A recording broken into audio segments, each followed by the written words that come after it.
We really need music to go with this. We do, we do, we do, we do. Breaking news. Yeah, more breaking news. Breaking news. Everybody getting there. Everybody getting there. Double breaking news. Come on in. Yeah. Does everybody know we're going live? No, no. This is. The announcement. Yeah, yeah. This is. Surprise. Yeah. Are we on the Facebook? Brie Larson is Asuka. Is that his brother? Ahsoka. Yeah. Oh, no. They better not have done that. Who said that? It just came across my YouTube. Brie Larson is Ahsoka. Oh no, live. That can't. Oh, is that Ethan? I believe so. But yeah, I'm getting a bunch of uh, things right now. Hello, everybody. Hello. Oh, yeah. He's got that on there. Mm-hmm. I think he did that just to get clicks. I hope he did that just to get clicks because there's a lot of other better actors than Brie Larson for Ahsoka Tano. I should do that for clicks. Hey guys, how's everybody doing? Hi. As you can see, we are live. Quick thing. There's a lot to talk about.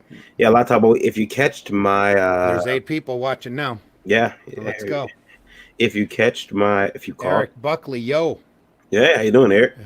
If you, Eric Buckley, how are you? If anybody caught my stream, my art stream last night, Randy came in and we talked a little bit about the announcement from the Breitweisers. Is it Breitweisers?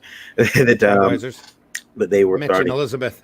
Yeah, they're starting their new company, Allegiance Arts, and we talked about what that could mean for the comic book industry, which Randy and myself and Lola there to a lesser extent part of. Just the comic book industry, and yes, it's an industry. It's an industry. It's an industry. So we talked about what that would mean, and just to touch back on that, Randy, you said much more elegantly than I. I think my exact words were "Holy shit!" Yeah. Is that more elegant? Yeah. The Breitweisers are making it so that they're taking their company, Allegiance Arts, to a large company. They dealt with a businessman from Arkansas, and they did not say it was just one company. They did mention that there was 4,000 outlets. Yes, this company has 4,000 outlets. So the store, and might not be one company. Right, but they're from Arkansas. Yeah. And when you start thinking about Arkansas and people with that type of reach, businessmen that type of reach, the largest company in Arkansas, I guess, is Walmart. And so we speculated that it's possibly a Walmart deal. They're going to be in stores on end caps at Walmart, and that's a pretty big deal. Well, the theory they didn't mention Walmart by name. No, they didn't mention Walmart. The theory is that because I was associated with a Walmart deal quite a few years ago that didn't go through. Mm-hmm. So that and the fact that they mentioned an Arkansas businessman, his mea culpa is still up on his up on the Indiegogo, right? So they haven't removed the update. He did put up a tweet yesterday about things, and I looked at it today. I went to go look at it, and I noticed the tweet was missing. I'm like, Randy just sent me this, and then I went to go friend Mitch to see if I can find it, and he's gone from Twitter. At least he mentioned he was probably going to get off of Twitter anyway and to concentrate on Rooster because it's so late. Mm-hmm. But going over there now.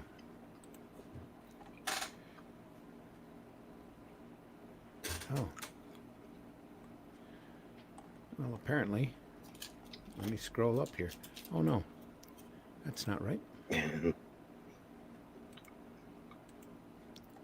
Oh. Maybe I need to scroll down. Yeah, look at this. Boom. And boom. Sorry, that page doesn't exist. Yeah. Well, he pulled off of Twitter. That's probably a smart thing to do anyway. Twitter is I'm finding to be kind of a waste of time. Mark Holmes says they have not fulfilled their crowdfunded comic yet. It will be in stores before it hits the mailbox. No, it won't. No, it won't. I don't know what makes you think it's going to hit the stores before it hits the mailbox. They are planning on fulfilling all of the Allegiance books in January. I would imagine he is going to crank on that book until it's done and send it straight to the printer, and it'll be amongst those books. Well, all of the crowdfunding people will be fulfilled before it hits any type of stores. Well, now that the cat's out the bag, that's what they're planning on doing. Do you think that maybe they have? Oops. Do they have? Because they removed it now. They removed the tweet. They're still up on. It's still on the Indiegogo page. Still in the Indiegogo campaign. Still there. Under Red Rooster. But it is not. It is no longer. But they put that up there as an explanation as to why they're late. They also included a fact listing answering the most what they felt was the most relevant questions, and they capped the end of the update with a shot of everybody apparently out to dinner. Yeah. Jungle Comics from Antarctic was in shops before I got mine. Well, that's Antarctic.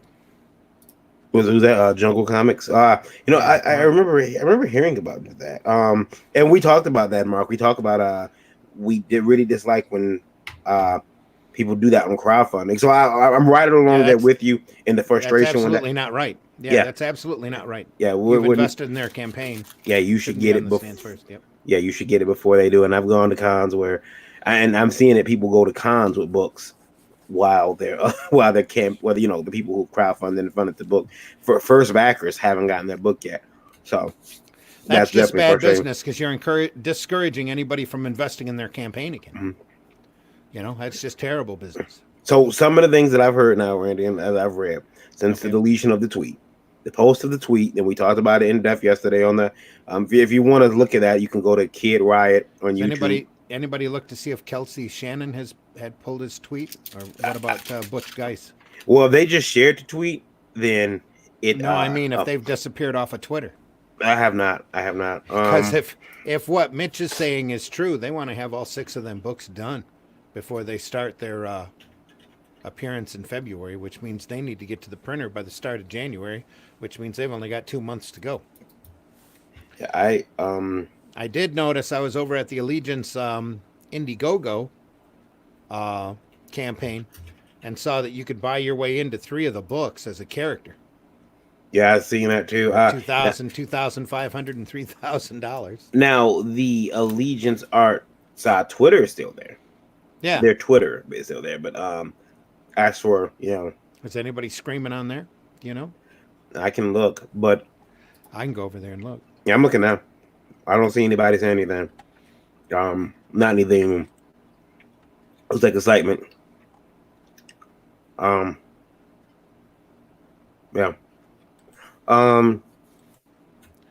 Because this hasn't hit. Nobody so far in the comics media is covering this that I'm aware of.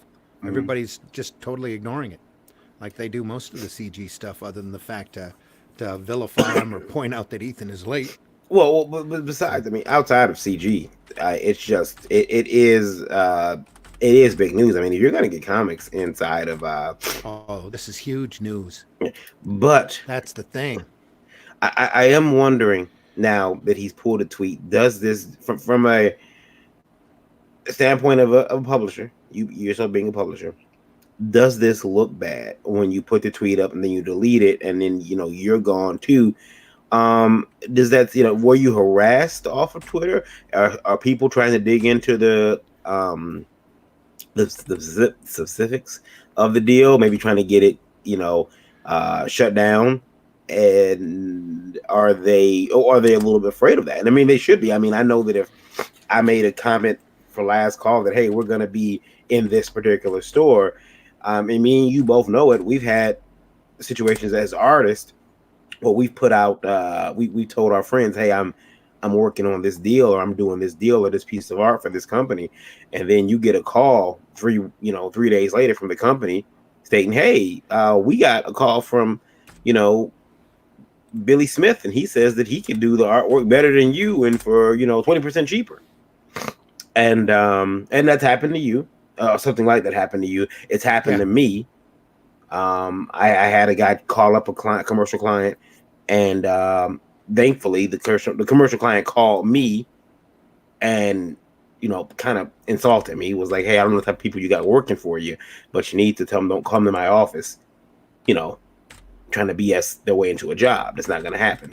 And the guy went around me. I mean, like, he got the job from me and immediately went around me and made phone calls to the company. So that was, I mean, but when people want to dig in, they dig in. They dig in. Say hi, young lady. Hi, Mark. How are you? So she's dressed as Harley Quinn, and she went to a Halloween party, and she's back now. That's why I look weird. Yeah. So you look bruised, but yeah. No offense. So but so do you think, Randy, that's a good reason to get off Twitter, delete the tweet, get off Twitter, and try to salvage something? I mean, you left it up on the Indiegogo page, so that is something to look at. I honestly, I think you're reading a lot more into this than what's there. I think Mitch pulled his Twitter account in order for him not to be hassled. Mm-hmm. They wanted to spread the word, but not spread it around a lot. They, according to the notice from the Indiegogo page, they wanted to say it sooner, but they didn't under advice of counsel.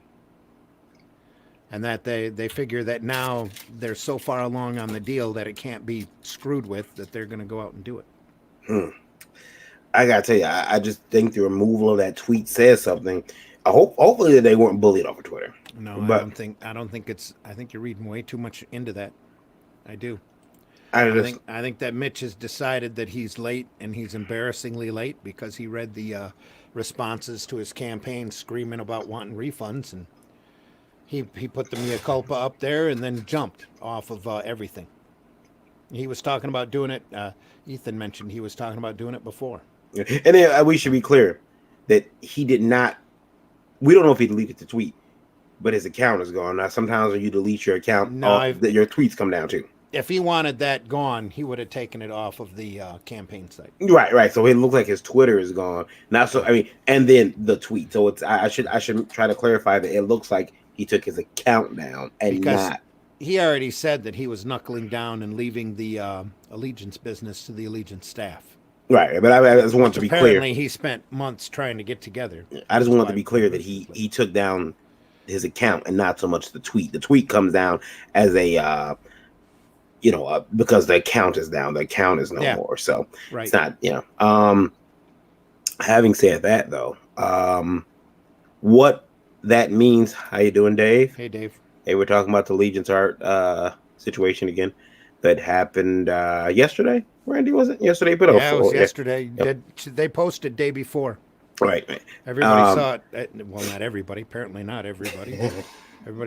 Most people saw it yesterday, and then today the Twitter feed is pulled. So, and I wonder. I mean, does the Twitter feed, and when it comes down and you take it down, and you think that I'm reading too much into it, and I agree, I could be because I'm an overthinker, but I like to. Look We're at all every possibility. Conspiracy theorists here. If he took it down because he was bullied offline, or somebody was trying to take the deal apart, side from the side, oh well, let's call up Walmart, and if since we believe it's Walmart, we believe it's Walmart, and they have not announced. Right, but I mean, here's the thing. I'm reasonably sure there's a company like Walmart because Walmart has been looking to get into the comic book business. I mean, they surprised they haven't launched their own brand of Walmart characters. But having said that, I just do not believe that it's any other company besides Walmart. But it could be. It could be. So, but would people try to take that deal down at this point? I mean, they were advised under counsel not to say anything, and they come out yesterday with the olive branch. Okay, here's what happened. Here's why we're so late, and we're late because of this. Is there a point where maybe like the deal? are people that vain? Are people that petty? You think that we're gonna call up? Kelsey says he's dipping out for a while on October 24th. I'm going to dip out for a while, gang. I'll still be making fun videos, so I hope you'll swing by and say hi. Cheers. And then 7 hours ago, he posted a meme inside a World War One trench. The guy yelling "Hold fast." It says, "I'm not going anywhere. Just hold fast." But he has his allegiance announcement tacked or pinned to the top of his Twitter page, and that was from October 7th. Yeah. So I just wonder, exactly, because if I make an announcement like that, I want to at least run for a week myself. But that's just me as a businessman. That's my business practice. That doesn't mean Mitch has to do it. He has the right to do whatever he wants to do with his company. However, we putting it up, letting it run for a day, a couple of hours. I don't know when he got rid of his account.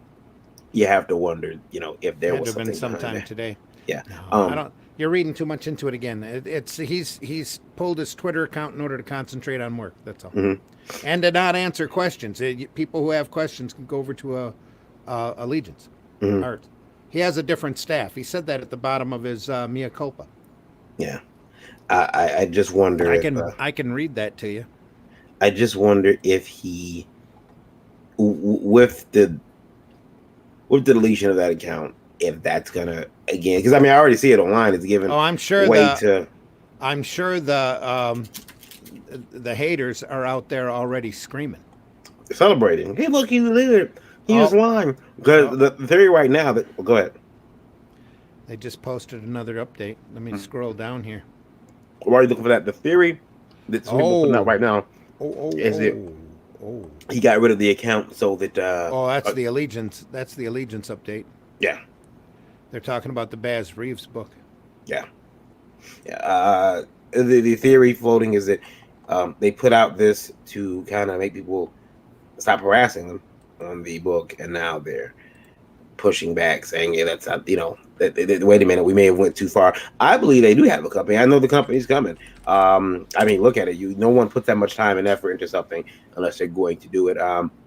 I was once accused of playing comic book publisher when I brought the fact up that I was spending was it $825 a month on an office in downtown Detroit. Yeah. And materials, I was out of about $1,200 a month. I don't think I'm playing. I'm trying to do this. So, it's that was years ago, but I had a huge overhead over me, and I could have probably took that money that I was putting in overhead and put it on some books and got some stuff done. But I chose to. I thought I needed an office. I thought I needed an office to work out of, and I still have an office, but I'm not in that capacity anymore. So there are people who are always going to be naysayers, no matter what you do, and unfortunately, in this industry right now, it's so divisive depending on your politics or who you align yourself, who you even speak with. The fact that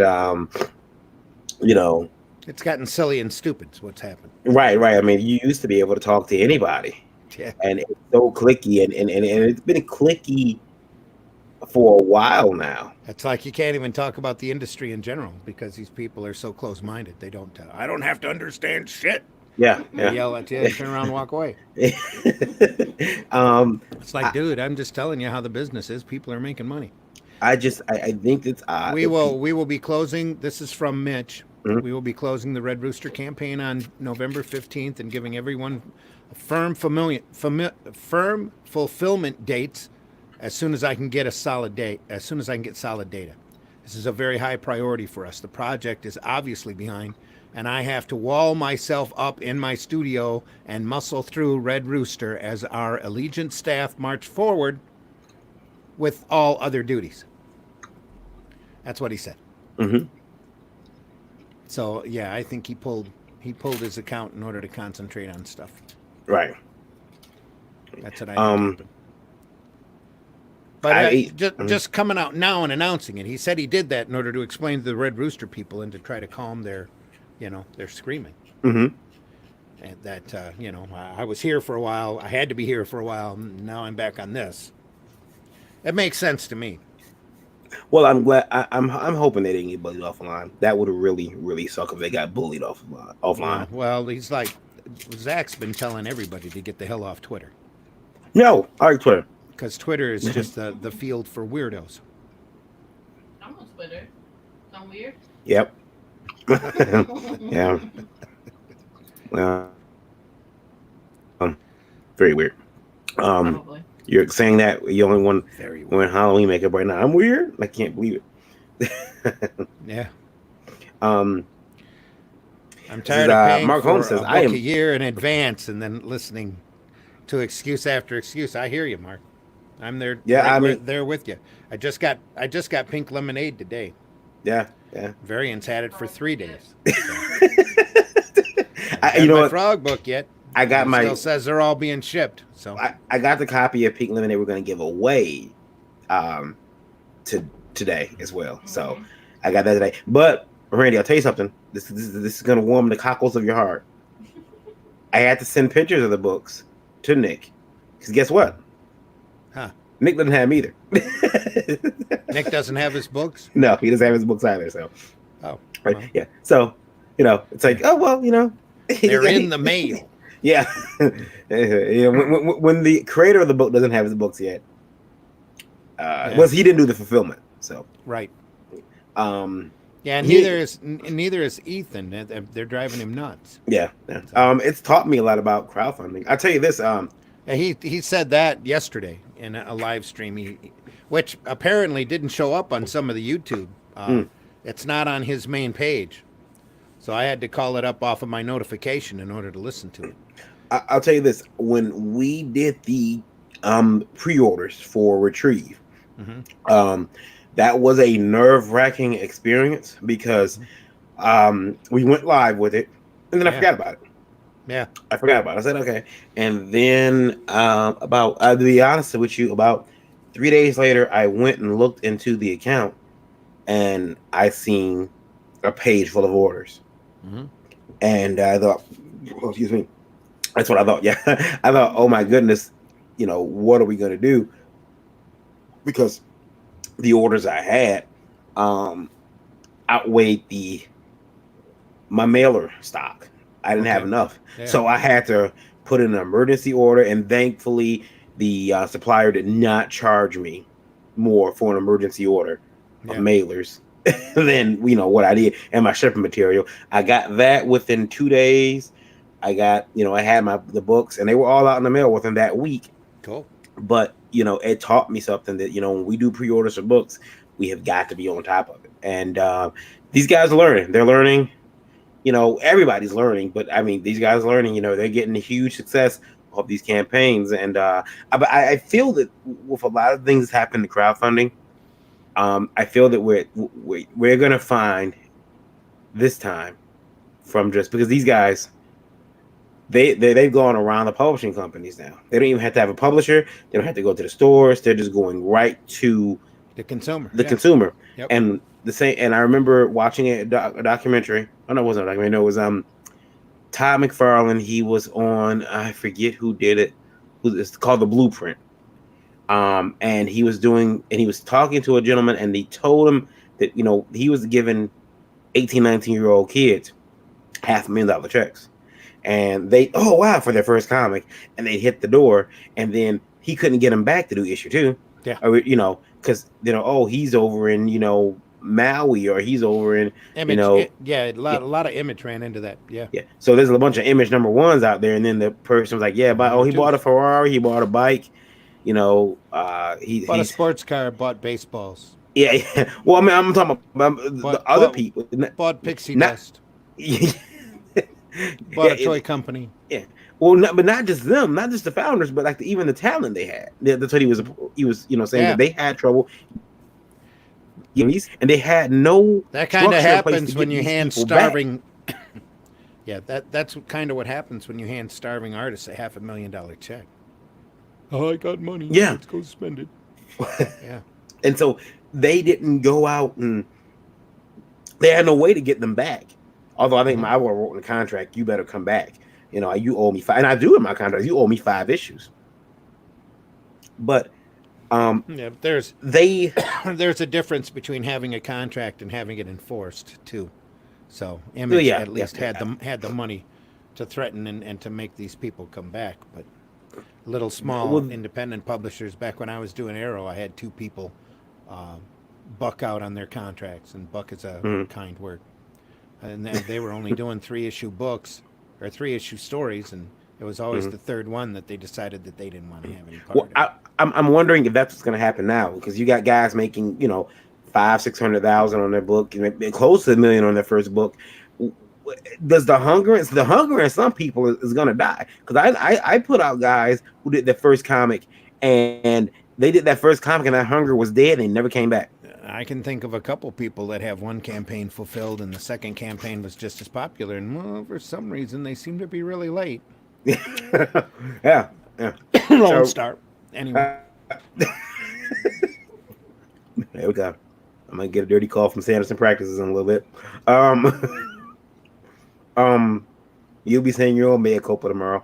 Um, me? No. yeah, yeah. Joshua says, the fun of indie 20 years later. Yep. How you doing, Josh? Yeah. So, Randy, so we might run into that again. And like Mark says, he's tired of paying for a book a year in advance. Mark, Yeah. do you agree, or are you thinking books need to be 80% complete, 90% complete, or finished before they go to crowdfunding? I mean, it wouldn't hurt if the book was actually done, because all you're waiting for then basically is pre-orders. Well, no, the majority of these guys are learning. I mean, you're always going to have a idiot that wants to go out and just grab the money and run. But a lot of these guys, the ones that are more serious, are learning. Zach's 4 issues ahead now. Mm. Ethan's already said he's not soliciting for Wrecked Planet until it's like 85, 90% done. And Mm. then he's going to overestimate the delivery time and deliver it early. Mark Holmes says EVS bought a house while we waited a year for his book. And again, he stated over and over again, the only reason he bought a house is because he got a royalty check from DC. So that's not frog money on that. So he's paid taxes on the frog money. And paid expenses. That's the only thing he's done with that frog book. I want to living know off of YouTube and everybody joining his channel. I want to know if I think we should bring back the stuff Mac and Tucci did, preview issues with concept art and layout. Says Josh, that would be cool, Josh. That would be cool. That would be cool. I'm sure Tucci's working on that. I know he just did a newsprint book he gave away at the New York Con with Peter. I like that, Chaco. She likes Jugalola. Yeah, she went as Harley Quinn tonight to a. Yeah, that's funny. Yeah, to a. Book should be done before the campaign starts, says Mark. Mark Holmes says, yeah. That would be nice. In a perfect world, that would be it. That's what we would do. We would do, That's what needs to be done. Yeah. And that's how Pluto works. Mm. Books are done. And Randy, I came into comics. I think he just made 100,000. What, a day or two ago? Yeah. I mean, I came into comics 2008, so probably before, because I had been studying it before that, and there was no crowdfunding. There was either angel investors, aka family, or you put your money where your mouth is, and went in yourself. I for me, that is still, and I mentioned that on my Last Call Comics stream the other night. I thought that that I wasn't dissing anybody who does go to crowdfunding, but I just love putting my own money behind the product, because then I'm not beholden to anybody else. If I'm late, well, no one paid for it already. It's me. I'm the one missing out on money. It's not just that, but from my viewpoint, you're going to start a crowdfunding campaign that's going to take over your time. Now you should have that book done and then focus on the campaign and push it. At least your first book is what you should do, and you're pushing, every waking moment, trying to get on people's podcasts and spread the word, and doing whatever guerrilla marketing you possibly can in order to drive people to your crowdfunding site, to your campaign. Josh says Joe Benitez does that for each show. And I hope that these guys are understanding that, because Mark, I'm gonna say something that you're probably gonna agree with totally here. When when you have a book out and you have a campaign and you're running a campaign, you need to, if you're late, you need to be giving updates all the time. And I was a little upset because I know, and Randy, I discussed this with you. I was upset that I had to go dig through hours and hours of YouTube videos to find out the status of my frog book. You know, like, and it's like, well, when they pay? No, I mean, I paid, so I mean, I got plenty of books to read in between that. But you want to know, hey, when's it coming? When's it coming? And I've noticed that Zach has been really good about updating every week, every couple weeks. Yeah. As far as progress goes, but again, like I said, he's 4 issues up. He's 4 campaigns up now, working on stuff. Right, but I don't want to go look through your YouTube videos to find out the stats unless you are going to maybe link the YouTube video in your update. Hey, here's an update, guys, and make a quick 5-minute video update. Hey guys, so here's what I meant on the book. Blah blah blah blah blah. Yeah, it would be easy to do. Yeah, that's super easy to do. And guess what? You still get those views. Right. Yeah. So I mean, that would be the best thing to do in that scenario. Yep. But to do a live stream where I got to crawl through a 2-hour live stream, here you mentioned, oh yeah, I'm working on the book for 10 seconds. That's not going to suffice.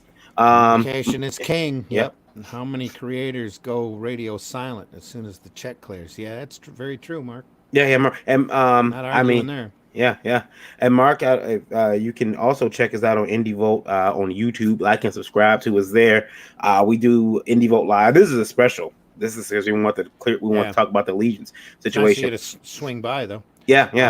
The thing is that all of these guys are learning, you know, and Ethan pointed that out. I think it was on yesterday's podcast. He went through and admitted everything. It was exactly like I told you.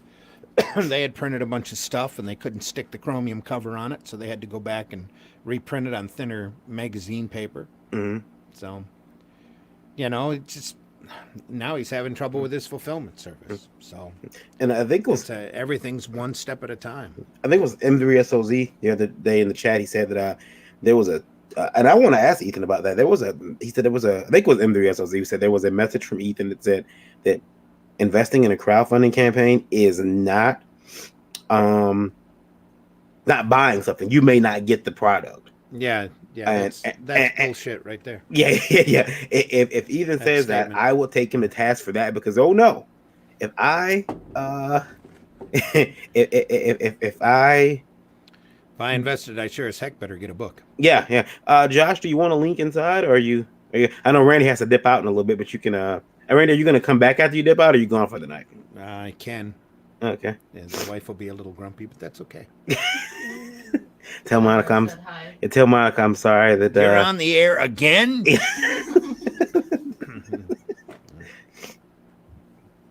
Oh, by the way, Randy, you look between that and the personal soap opera. It's just been, gung ho. By the way, you look good for a dead man. I'm dead. Oh yeah. Yeah. Same to you, buddy. Same to you. Yeah. We're all dead.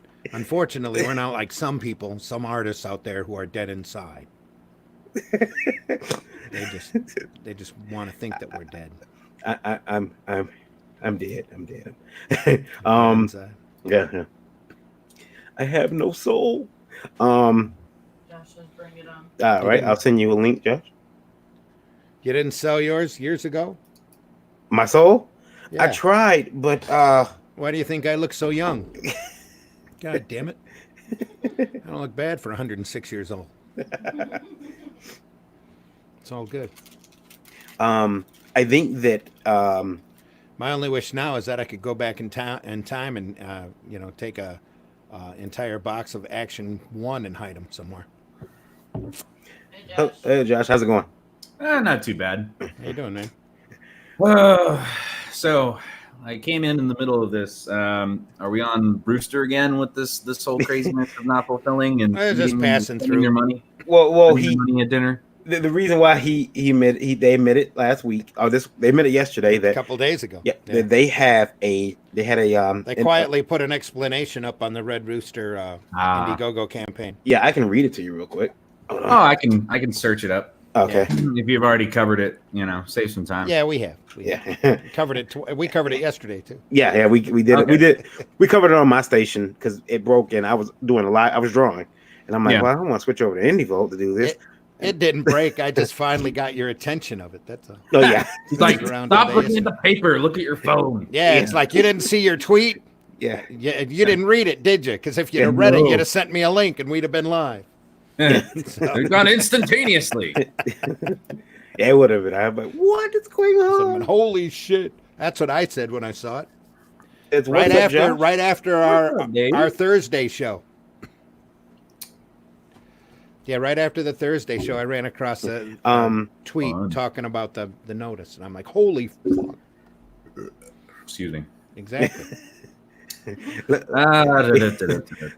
So, anyways, just to clarify what I was saying about like David Makaguchi, like when they were starting out with like Hexwitch and all that other stuff, even with Kabuki and all Shia and all that other fun stuff, they literally made issues that were like a preview issue, but they also had concept art, and I mean, they were ridiculously cheap. You're basically just selling them for $1 more than your cost, but it was one of those things where it was like, hey, this is how you plug to add a show.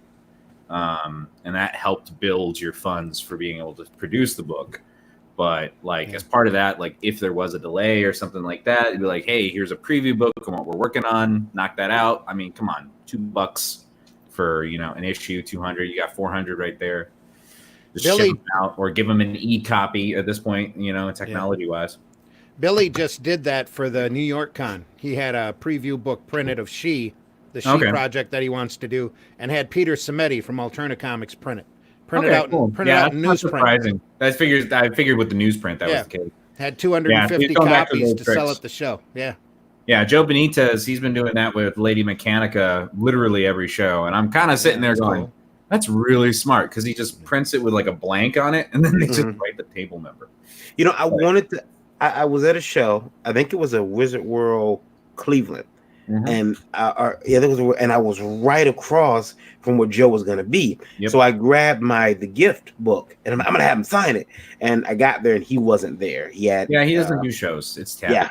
Yeah. So I was really upset, but I was like, oh man, because I bought the gift, and then a friend of mine asked to borrow it and never brought it back to me. Aw, no. And then I got it back, and then I bought a new one, and from Amazon. And I was really upset about that. I have a book over here. Randy, I didn't know something. I heard this last night too, and you can clarify. I know it's not indie, but Claremont left X-Men because him and Jim Lee had creative differences. I believe that. Yeah. Well, in my opinion, Claremont was burned out on X-Men about 5 years before he left. I was thinking about kind of making a rerunning the character with same a shiny metallic arm. storylines. Well, yeah, that's entirely possible, but I don't. Jim Lee wasn't on X-Men for that long, was he? Well, no, because like 6 months later he was gone. Yeah. Because 6 months later he left to go do Image. Claremont's been under exclusive contract to Marvel ever since, though. Yeah, he's come and he did the Extreme X-Men. Now they're paying him. Josh, I asked this question to some other artists, but two questions for you. One, could you be paid to sit down, like, and not do anything? Like they just want to keep you out the market? Like, what do you mean? Like, just disappear? Could you be paid to just? Oh, go ahead. Randy. Your contract is pay for play, whether you play or not. You have an exclusive contract with a publishing company. You get paid X amount of dollars, whether you perform or write a book or not. And then they decide not to use you for a while, and they tell you to sit back and collect checks. Providing that I was able to work on my own independent projects while they weren't, doing something like that. And there wasn't like part of that contract that said, like, you're not allowed to do commissions, or you're not allowed to, anything you work on during this time becomes our property, like the Disney contract. Yeah. Then, yeah, I'd consider it. I mean, it'd be one of those things like, oh no, I don't have to go to Comic-Con. I mean, let's be honest. Every once in a while, you have one of those gem cities that you're just like, why am I here? Why am I here? Hi guys. Hi, how's it going? You having a good time? You ready to rock? No, me neither. Let's put on the Pagliacci smile. But, I don't know. That's kind of weird. Like I really do enjoy traveling. And I'll admit I'm starting to get worn out by working on private commissions. To do what you're doing right now. Yeah, I'm drawing a bunch of super animals. Hey, he's cashing in on Randy's franchise. There you go. Yeah, super no, animals. What? Well, it's spam. That's a long story. But You got your hat? it's like I drew something with dynamic posing. Oh wait, let's I'll pause for a second, real quick, super fast. Let's see how well this will translate onto the camera. It translated well to the floor. Yeah, that was the keyboard. Yeah, that's what I thought. Okay, moving and adjusting. Which row do you think they went with? That's cute. They went with the top row, didn't they? Yes, they did. Oh no. Those bottom ones are awesome though. Well, thank you. Oh, and the frog is no longer allowed to be a frog. It has to be an elephant. Yeah, I've got a frog in the preservers. A frog baby. So yeah. Yeah. Oh, it's in a constellation. Now I also have to draw stamping equipment in the hands of two of them. Stamping equipment? Yeah, like rubber stamps. Are they notaries? No. That's what we need. We need a notary superhero. No. Only good big old side of yeah. Anyways, so this is one of those. They're different time zones, so I'll be able to knock them out. And these are super simple. It's just I got to do the line work and then do a flat color. But like again, getting back to it though, with the actual question, doing a commission is fun, but you have to have the energy for it. Same thing with if you're working for a company, and they're like paying you. And they suddenly go, oh, hey, you know how we haven't been, working with you for the last 3 months, but you've been making checks. Well, now we have this deadline for this project that we need this week. There's a level of professionalism, but at the same time, there's like a level of I'm exhausted. You might have been out. You might have suddenly gone, you know what? I'm going to go climbing for the first time. And I just got back and I haven't drawn in a week. Yeah. That kind of craziness. I mean, excuses aside. Yeah, I'd have to see the contract. I think I'm to the point right now where I could probably do that for a while. I don't have to draw. You guys aren't going to use me. You're going to sit me on the sideline for 2 years. Oh, shucksy doodles. Yeah. Oh, no problem. I'll go. Make sure you guys got my information. So call me when you need something. And I'd probably try to eke out like a little cover. Okay, bye. Driving through a tunnel. Dave says, Josh, are you going to start working on your own project? If I get paid for it, yeah, absolutely. I will. Realistically, one of my projects gets started on later this fall in like 3 weeks when I run away from the United States. Oh no. That one won't be a comic book. That'll be comic book influenced, but it'll be fun. I'm really looking forward to that. My project is going to be all 6 issues out at the same time. Ooh. So, 6 floppies? I know they call them. Well, technically, it's going to be it's going to be a 5 issue with a 0 issue. Okay. But my goal is to have it all done so that I can do a show circuit and just slowly produce the work as I go through it. I might go the webtoons direction, do the Stefan method. And we're like, hey, get people to follow and watch and look at it online, and make it kind of rough. But then once it hits popularity enough, go to trade. And we're like, hey, here it is in trade format. You can buy it here. Randy, when you go do the preservers, now, and this question is for you too, Josh. Do you guys you're doing a commission, you're creating those characters, and I know you talked about this too, Randy. You charge a certain amount because you knew you'd be giving those characters up. Yeah, they were never going to be yours again, and it's kind of bittersweet, I imagine. Yeah, it is. That's the way it is. I went into it with, as long as you go into it with your eyes open and you don't get those last minute surprises of, oh, you signed a work for hire contract. I have created properties in the past where I've made them pay me up front for the rights for the property as a separate payment along with the contract. See, I don't know. That's been fun. I don't know if I can handle that, man. I don't know if because I know that I'd always be a little sour. Like, look what it doing, to my baby. Well, it makes making revisions from clients who really don't understand what you're trying to do a little bit easier. Because here's the thing. Because you tell yourself, "Oh, they're not my characters." Okay, I'm gonna tell you why I know I'll feel that way. here you go. Because I can draw Batman, and I love Batman, and I love Wolverine, and I love Wolverine to the point where I get pissed about how they do him in the comics sometimes. So I know that if I created Wolverine, right now I'd be like, I don't know how Stan took it. I don't know how Stan dealt with people saying, "Hey, you heard what they did to Spider-Man this week?" I don't know how he stood it because I would have been. Well, he removed himself from the company pretty quick, and he realized that the stuff he was creating was company bound and not his. Mm-hmm. Though he went around and tried to capitalize on it as best as he could as the creator, doing the college circuit and that. I'm sure he kept all of his speaking money. Yeah. Man, speaking money, that's where it's at. Yeah. What do you do? Well, I talk about the things I worked on. And I get to bring whatever I want. Yeah, and they pay me $20,000, give me a hotel, first class service, and why would you not want to do that? Exactly. The funniest joke I heard was Kevin Smith had said that he was going around doing those college lectures for free. He had no idea that people were getting paid. And a student told him, "Oh, it's so cool that you do this. We had Woody Allen here last week, and we paid him some ridiculous fee." And Kevin said, "What?" And he realized that he had been doing these for free. Yeah.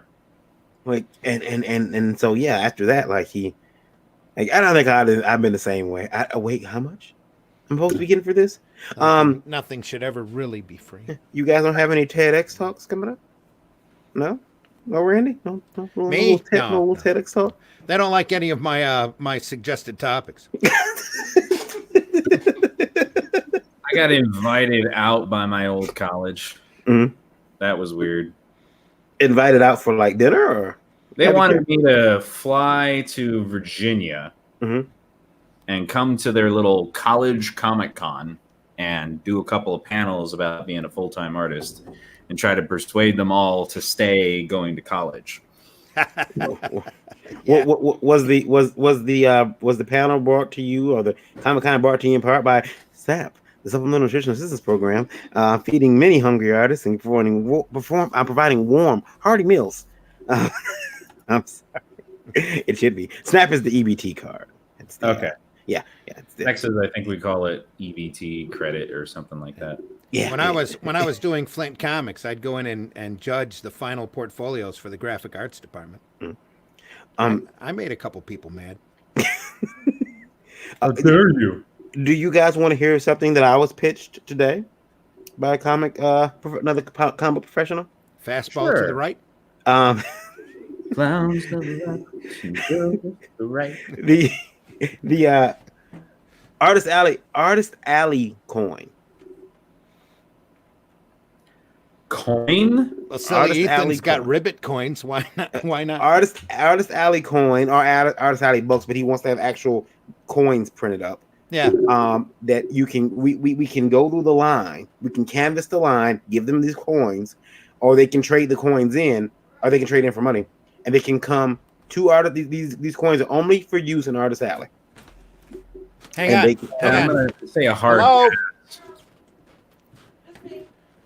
Okay. I gotta step out for a sec. Okay, no problem. All right. I'll be back. Okay. So yeah, I'm gonna say hard pass. Hard pass on the Artist Alley coin. Well, for two reasons. One, I'm already having to get other applications now. Frankly speaking, if I could choose, I would not have Facebook. Just because I'm already I like Instagram. It's straight to the point. Here's my art. It's in a format. If you want to see it larger, come to me. Yeah. Come see my art. Mm-hmm. And I can keep it brief. And I only recently switched over to get on Twitter again, and same thing. I'm just why the heck am I on here? But Facebook now takes money, so they can message you privately and send you money that way. Mm-hmm. And then they apparently, I don't know for sure if this is true, but then I believe they own Venmo as well, which is the same principle. Yeah, I think Now I have to have another program. So I'm like, I take credit PayPal. card, I take cash, I take PayPal, I take Venmo, I take Facebook. But then I got to have these people on my Facebook. And it's like the coin, if you make this coin, you got to make it so it's actually like currency and can't be forged or 3D printed or anything like that. Well, his idea for the coins is this. This is his. Let me explain to you his idea real quick. He wants to print these coins up, a 3D print coins, or he wants to actually have them minted, which is fine. But they would only be available in Artist Alley, and you get to spend in Artist Alley amongst artists who accept them. Okay, and then you would then take these coins. So say, Josh, you saved up, like 9. Let's say you saved up 20 coins. Yeah, the coins all have a value. Maybe they're $5 a coin. Maybe one coin is worth $5. You're going to take those coins. You're going to box them up, send them to him, and then he's going to send you a check for the coins for the value. Yes, I do not see where the value of that coin system is. I don't see the value, and I told him that it actually costs money to produce the coin first and foremost. Yeah, just from a pure practical perspective, it's going to cost you money to produce this new monetization. Then where the heck is he getting this money? Do I have to give him money in advance for production? Like, how is it doesn't work as a system? Like, just period. Like, here's, I will thoroughly be the bad guy on that. I'm like, it doesn't work because then I have to suddenly give you money like a bank does with gold and legal tender. Yeah. To hold on to. In the event of this, and then I'm basically getting paid my own money, or I'm robbing Peter to pay Paul from another artist if somebody comes to me. Yeah, and then what happens when one day you got your coin set up, right? And you got your coins, you got 20 of them or 30 of them. You send them to him, and then he writes you back, "Hey man, I have to stop the coins." Because now you got product out there that you're giving to customers. Yeah, that's the other thing. Oh, it got lost in the mail. Oh, hey man, so somebody made some fakes and I couldn't do what to do, and I told somebody how I was making these coins, and he made a bunch of them, and it's basically Bitcoin in a way, all over. Same kind of frustration. I'm like, that's just too much work. He did tell me he wanted to go to China and get the coins made because he knows where he can get the coins made there for cheap. You can get coins. Like, admittedly, when you said it at first, I thought it was going to be like a challenge coin situation. Like, after so many years, you get your little chip. Yeah. Hi, my name is Varian. I'm an artist for this many years. Hi, Varian. But nah, big old side. That goes up there with like I don't know. There's a lot of people that are like, oh, hey, seniority, I should be getting the tables, or I should be getting free tables because I've been doing this for this many years. And it's like, that's tricky because the shows are in it for money. They're in it just like anybody else. We're in there for money. They're in there for money. It's not for, I'm trying to expose my book. You're trying to expose your book, but you're also trying to make money. Mm-hmm. So you can continue to make thing. I would like to continue to make my book, please. So I just make this with sandwiches. I can just imagine all of the pitfalls that would happen once someone does that. We got these coins. All your coins got lost in the mail, or your coins are counterfeit, or you sent 20 coins, I only received 9. Yeah. There's all that type of different, and it's there's all kind of crap that can happen to a person. What's the expression? Don't reinvent the wheel. Yeah. Don't reinvent the wheel, and don't tug on Superman's cape. Hello, Katrina. How are you? I'm good. Don't mess around with Jim. Katrina. Oh, look, there's new peoples. Yeah. Katrina, the editor, she's wearing a Saxon. Who are the Saxons? Oh yeah, high school. Where the kids went. So what do you think about that, Katrina? What do you think about Artist Alley coin? I think it's the dumbest thing I've heard today. I mean, I hear a lot of dumb stuff on a regular basis, and I just realized I still have these silly cat ears on. That's okay. You can keep them. You can keep my face. Yeah. Her face is like. Oh, there you go. I mean, I'm wearing a ski cap indoors. So, Yeah. Here's my hat. I thought you were I thought you were dressed up as Randy, Josh. Yeah, exactly. Yeah, Randy. yeah, yeah. All Randy, this secretly when it turns there he gray. is. Yeah. I heard that.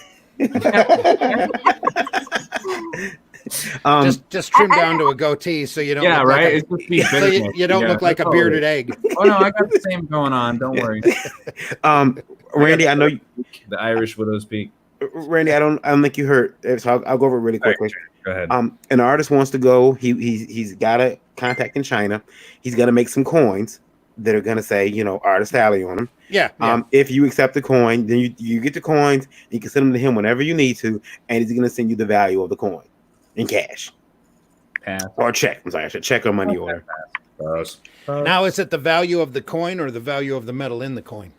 It's the value of the coin represented. So if Yeah. it's $1, then it would be $1. Oh, well, that's kind of silly, isn't it? Yeah, and he says What happened if your mug leaving the con?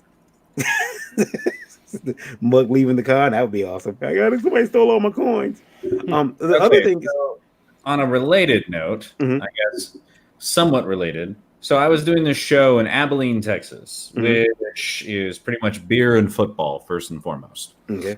So the show was not that great. It was an anime show. And part of their cosplay contest was that you got 400 of these anime bucks that were only usable in the show. So the show supposedly had $400 worth of gift card, basically, for use at the show. Now, here's the conundrum to that. I was there all weekend. It was a long weekend. And I got about, from other people, I got these anime bucks on the last day because they all won different contests. And I only got about $88 out of that, maybe 87 if my memory serves me correctly. Like, it was a weird weekend, a lot of random hacking. You're like, here's $3 in cash and here's 27 in coupon. And I stayed till the very end. People are rolling out. That $400 in gift magic money was not there. I don't know where it went. I don't know if they could get enough people and they changed it the last minute, but they didn't tell me squat because I came in with that money and they were like, you're the highest one out of everybody so far. Wow. I'm like, there's no way that this person went to every single dealer and only dropped like $20, $30. Now, did you have to mix it with cash? Or No, you pay- could just do whatever. You could just hand them paper. And it was like 2.5 by, it was like business cards, like laminated business cards. And it's Wow. like just when you create fake money, it becomes an issue in itself. Like even the shows, there are other larger shows. Like I think Rhode Island did it. I don't even remember 100% about that. At least you didn't have to give away 10%. I have Last Call Comics. I don't have any. I'll bring them on the show next time on Tuesday. I have Last Call Comics gift cards. Which you can actually load. I can actually load them up, and I can swipe them through my. They sent me a reader and see the value on there and add value. And every time I sent them to people. We used to do a mailing list, and I had you write your birthday down, and I put that in my computer, and I would see your birthday, and we send you a card we send your actual birthday card with a little gift card inside that you could spend at the booth. I'll tell you this. Never came back.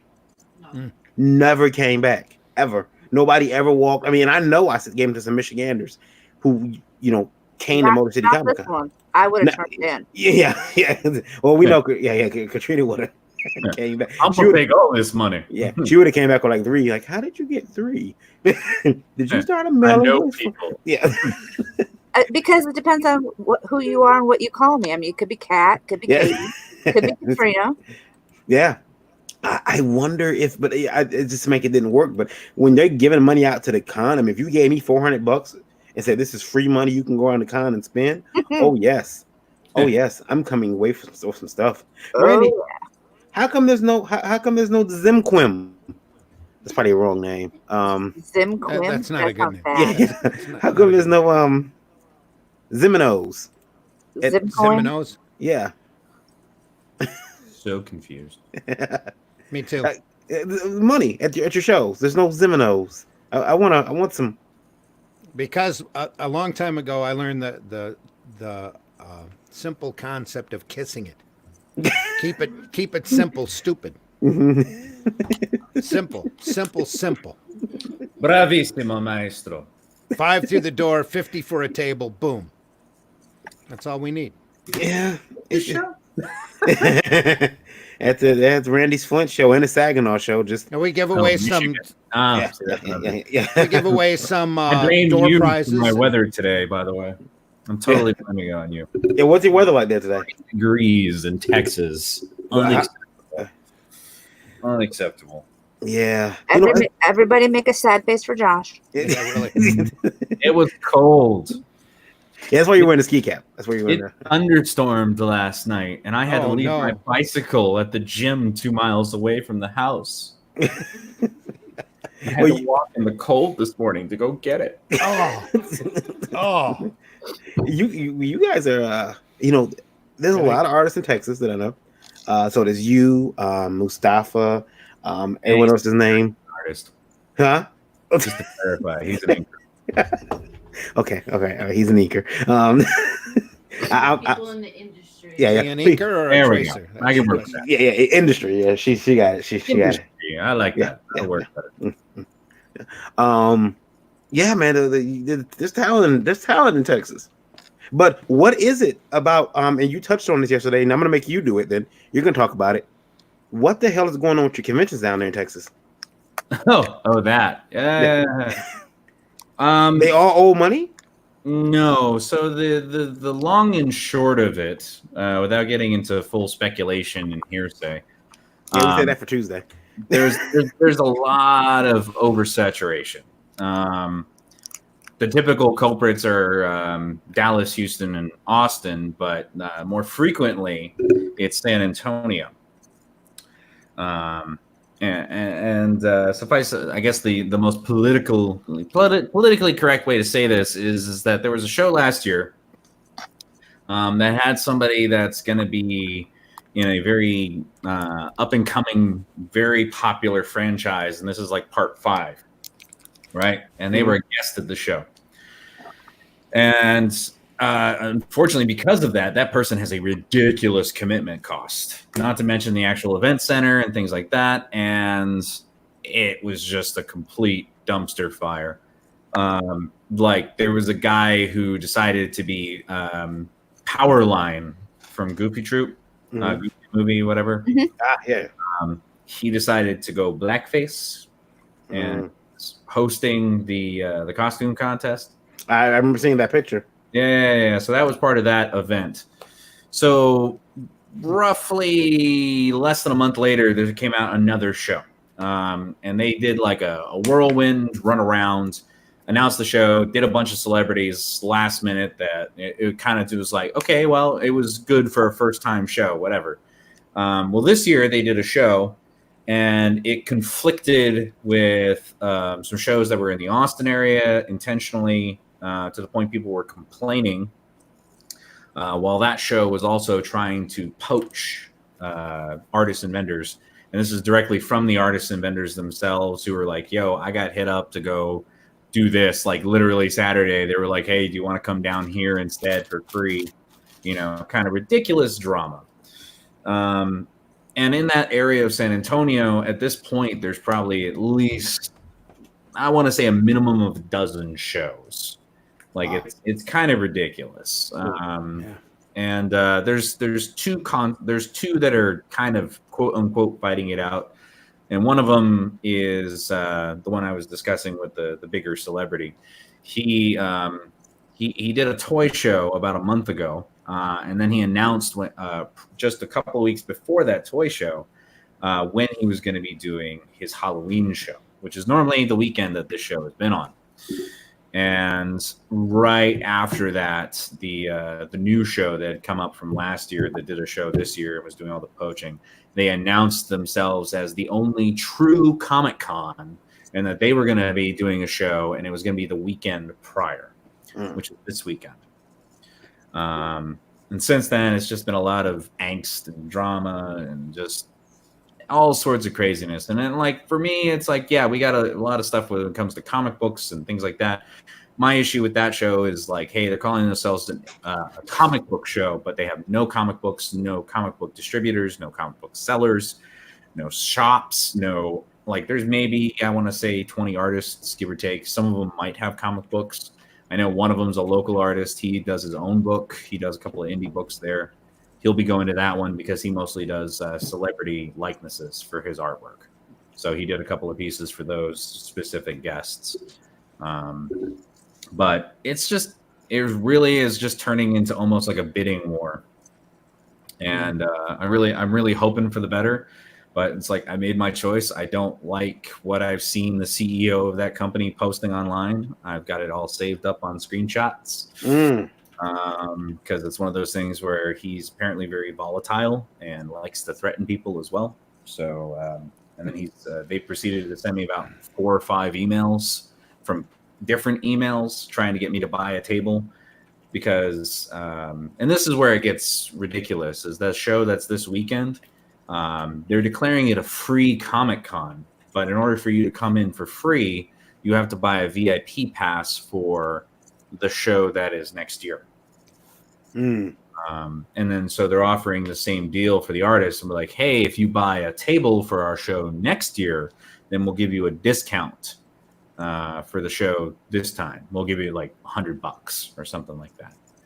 And then trying to incentivize, be like, oh, well, hey, as an artist, you can skip the line and we'll give you a discount on the signature, just barely, just on one thing. And it's not one of the top artists, not one of the top celebrities. And in summation, during the last week or so, suddenly there's been a lot of articles coming out. And they're all coming from some fairly less than reputable sources as far as articles. Like if you look at their trace histories from those authors. Yeah. Not to mention, of course, their actual security on their websites are kind of a joke. Like just looking at it, you're just like, yep, there's more drama. There's more drama. There's more drama. And there's, I don't know. Go ahead, anybody. Like I said, I don't know, and I'm just tired. Well, I mean, we've talked about the oversaturation. I think Mark Hodges of Grand Rapids Comic Con has stated that a lot of places, Michigan included, has an oversaturation of shows. We've lost some shows now. Newaygo County Comic Con, which was his first year last year. We did that show. They, could not do it this year, and they canceled about a month out before the show. And then now Michigan Comic Con, which is an Imaginarium show, announced that they wouldn't be coming back. They actually were pretty straightforward. I was pleasantly surprised by that. By their email, like they didn't blow smoke up anybody's butt or anything like that. They were like, "Look, this didn't go the way it should have gone, so we're going to take a year off and try and figure out what to do." And I'm like, kudos to you for that. I will give props where props is due. Like they sent it off to most of their vendors for that show. Yeah, no, the demographic for Comic-Cons is radically changing now. It doesn't matter what you have or how you do. It's partially because of oversaturation. It's partially because of desensitization. Like people are like, okay, I've seen 20,000 Spider-Gwens. But in contrast, if you have something that's like ridiculously unique that not everybody has, they go, "Oh wow, that's like super unique," and then they won't. We'll agree with that. Hello. I think he died. Did he? Yep. Yep. He'll come. We back. Lost him. He's gone. But yeah, I'm kind of just looking at this like, other than that, like last weekend was Dallas, and they had a retro video game convention, barely 20 minutes away from it. That's been going on for years simultaneously. It was the last day of State Fair for the weekend, those 3 days, and then there was a show in Houston run by Fandemic. Yeah, too much competition. And too many wrong weekends. Sorry, go ahead, Randy. No, it's too much competition, too many wrong weekends. Yeah, you're right. And there's only so many weekends. I kind of predicted this was going to happen a couple of years ago. Like I knew it was going to get tighter, but I didn't think it was going to get to the point that it would like inhibit both. Like it'd be like, hey, both sucked. But you're starting to get into more of that situation where, you'll have that, but then you'll also have like, hey, we're here at LA Comic-Con, and you see nothing but like super positive. This was an amazing show. It's the best show I've ever had. And then you see like a third of the people just tanked. Yeah. And I think that actually happened at AwesomeCon this year too. Like, there's a lot of people that aren't coming back for the same reason as far as that's concerned. AwesomeCon's in DC, and they're doing a show the same weekend in New Orleans, which is only 7.5 hours for me, and I want to say 5.5 hours, maybe 5 hours from Houston. So Yeah. Okay. So it's one of those things where it's like a lot of people are just, they're going with, well, maybe we'll go. Mic is We'll on. check it out. Can you guys hear me? Yes. Yeah, we can hear you. Crackle. Okay. You're I'll good. come back. It's Varian He's- that's gone. Yeah, he's frozen. I'm just feeling the dead air. But Katrina, you were going to be saying something a minute ago. What's up? I don't know. I'm sorry, Katrina. No, it's fine. I have no idea what I was going to say. It's all good. Does anybody want any fruit snacks? No, thank I you. guess I Sour just Patch. made ramen. No. I have snacks. Yeah, I got Sour Patch and Red Bull. Well, there you go. You're good. I got coffee. That's all I need. I had Takis Fuego for the first time today. Yeah. Ooh. They're not bad. Product placement. There we go. Yep. No, Yeah, no. usually Actually, I'm trying to get Fago to sponsor me. I don't have one tonight. ugh, Fuego. Why don't you like Fago? Too much sugar Too much sugar. Not really. for me. That's like a local soda brand up here. Yeah, I Mhm. know. Juggalos, all that jazz. You leave the Juggalos alone. I didn't say anything specifically about the Juggalos. I just said all See? that jazz. Look at my tattoo. I'm assuming it's a Juggalo clown jester. It is the Hatchet Man. Let's meet contestant number 1. He's a schizophrenic serial killer artist who just wants to draw bunnies. Anyways, Varian said I need a last call tattoo. last skull tattoo. Yeah, I don't know. It's one of those things where it's like I kind of look forward to what's going on, but with the Comic-Cons, like the fighting it out is nice, but I feel like it would be nice if they were fighting. Are there any shows that I would not return to? Oh yeah, there's a couple of them. One of them doesn't exist anymore, so I'll definitely never go back to that one. I'm still boycotting Motor City because they boycott me. Really? Why? What'd you do? I don't know. I've tried to get a press badge there for like 7 years, and every year they tell me no. Mm. This year they flat out ignored me. Well, you're not the only one. So, No. sorry. But I stopped asking a couple years ago. Hmm. And Let's at see. the time I was doing a paper, we just gave it away anyway. So, Yeah, the show I don't want to ever go back to. There were police involved. That was a very entertaining weekend. Mm. I bet. That sounds like fun.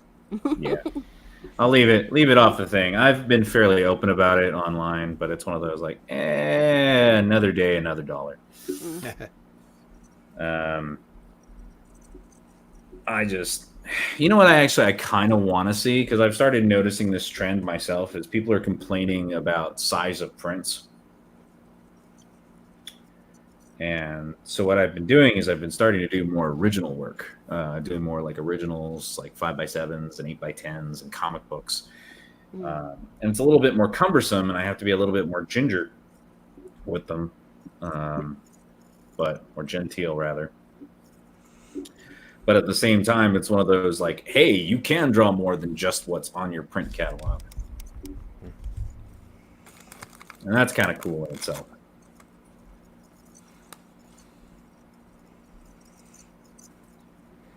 That was a pregnant pause. Yeah, wasn't it? Yeah, I was just thinking, well, I don't draw, but I've been doing my 31 days of stick figures. Oh, yeah. I've seen that. That's what happens when people challenge me to do Inktober. Challenge accepted. Like, okay, you're getting 31 days of stick figures because that's the extent of my skill. I made a joke a few years back about Inktober, being okay. So that's basically every day for me. That was also when I was only working as far as traditional inking. Randy, leave the comments alone. I'm controlling them. Okay. Stop it.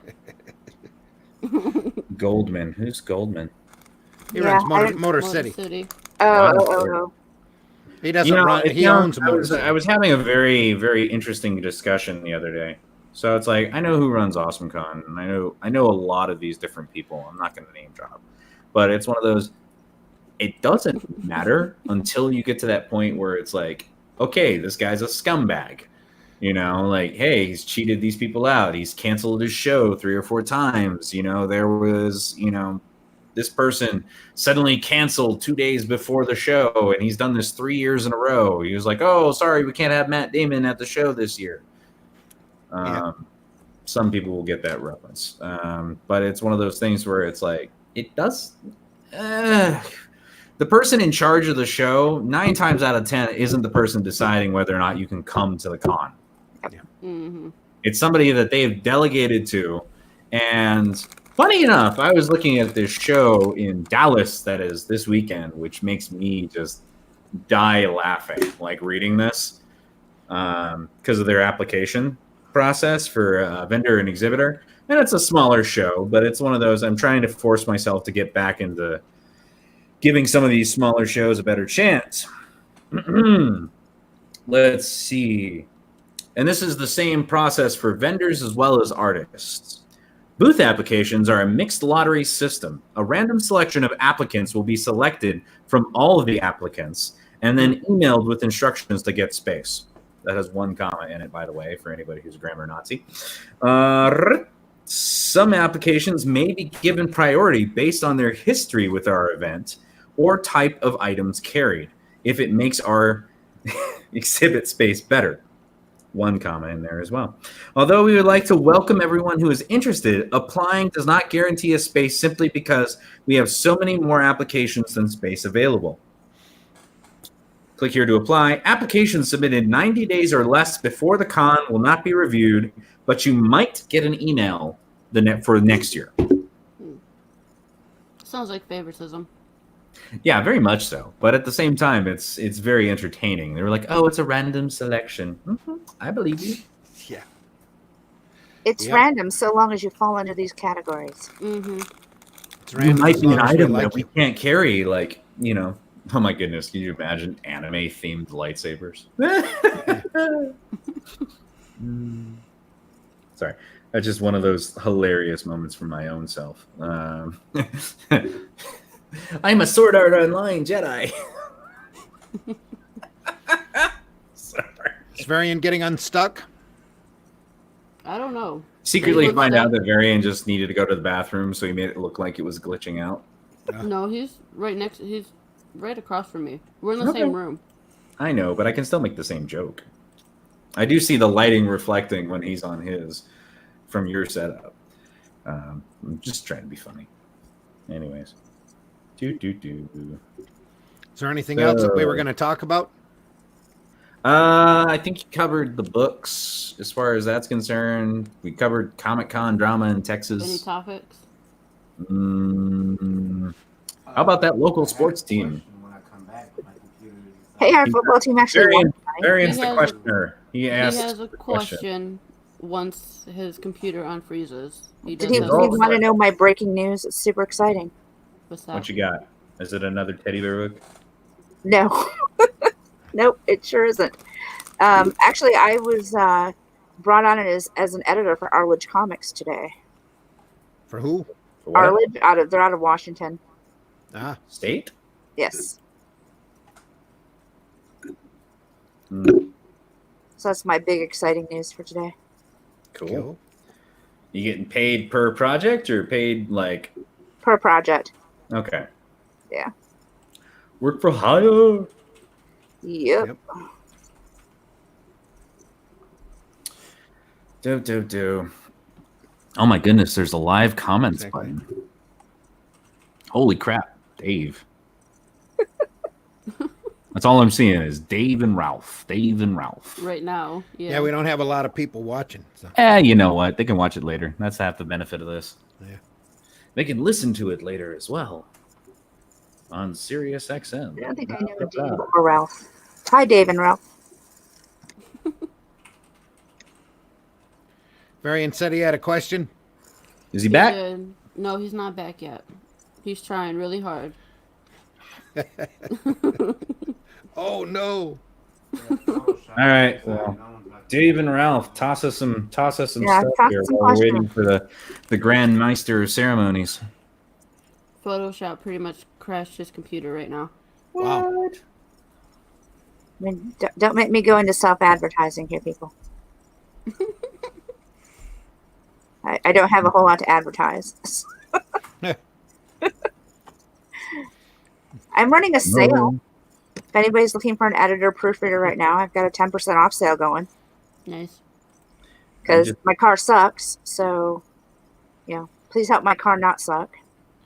I just discontinued 120 prints, and I got to experiment with Facebook metrics for ads. Are black and white Oh, pretty yeah. much dead? Wonderful. Oh no. No. Are black and whites pretty much dead? Do you mean black and white prints, or do you mean black and white like just Comics? originals? Comics art? What are you referring to? Yeah.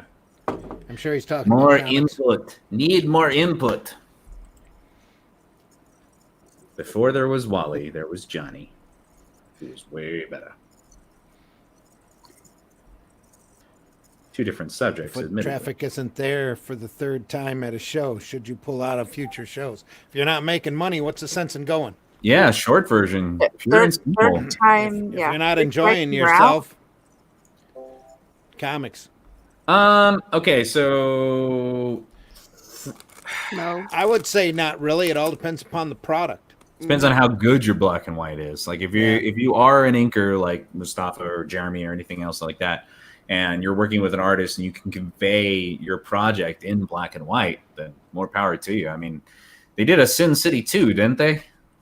Like an They did actual a- book. They did a lot of Sin Cities. Yeah, and that's what I'm saying. Like that's still going. As far as that's concerned, they did the Batman black and white last year as an experiment, and it actually received very well as far as DC Comics was concerned. We got a black and white comic that we put out, and it Yeah. sells good. I haven't seen Sometimes the big black and guys white- kick out much in black and white lately. So You can sell the sizzle, and you can offer to color a panel. Just bring a specific, paper, get newsprint, and just color it up. Eh. Most people think they are cheap unless they're from a big talent. Yeah, I'd say that's kind of true. But I wouldn't necessarily use the word cheap. There's enough common knowledge now, like kind of like with cosplay, we all know the foam and the molds and everything else. We all kind of absorb those things. So when people see black and white, this kind of touches on what I was saying the other night about how when you draw something and it's not in color, people are like, oh, that's a nice sketch. Mhm. And you're trying not to murder people from saying that. But I don't know. I guess to real quick with Dave, Randy covered it. Everybody else covered it. I'd say if you're not making double your cost at a show, don't go. Just pure and simple. That's just like, look, just flat out. It doesn't matter if there's dedication. I'm freaked out for next week because I didn't hit my double cost for this one show, and I figured it might just be a fluke because, because the years prior were so successful. I was like, oh, maybe it's just an accident. I think he's back. He is back. Talk about a talent union? No thanks. LCS, local comic shop owners are in need of the Teamsters. yeah, good luck on that too. What are Teamsters? None of these guys are. Oh, Teamsters is a big union. Okay. Yeah. So that was actually a question that got sent in. They go back many decades back to when well, I know what guys used to pull Teamster things is when with it comes to horse film. carriages. Yeah. Say what? I know what a Teamster is when it comes to film. Mm. But it's just like that sounds confusing in itself. Like I don't think a talent. Oh, this is from our previous conversations. Mhm. Okay, so this makes more sense. I was going to say, where did this come from?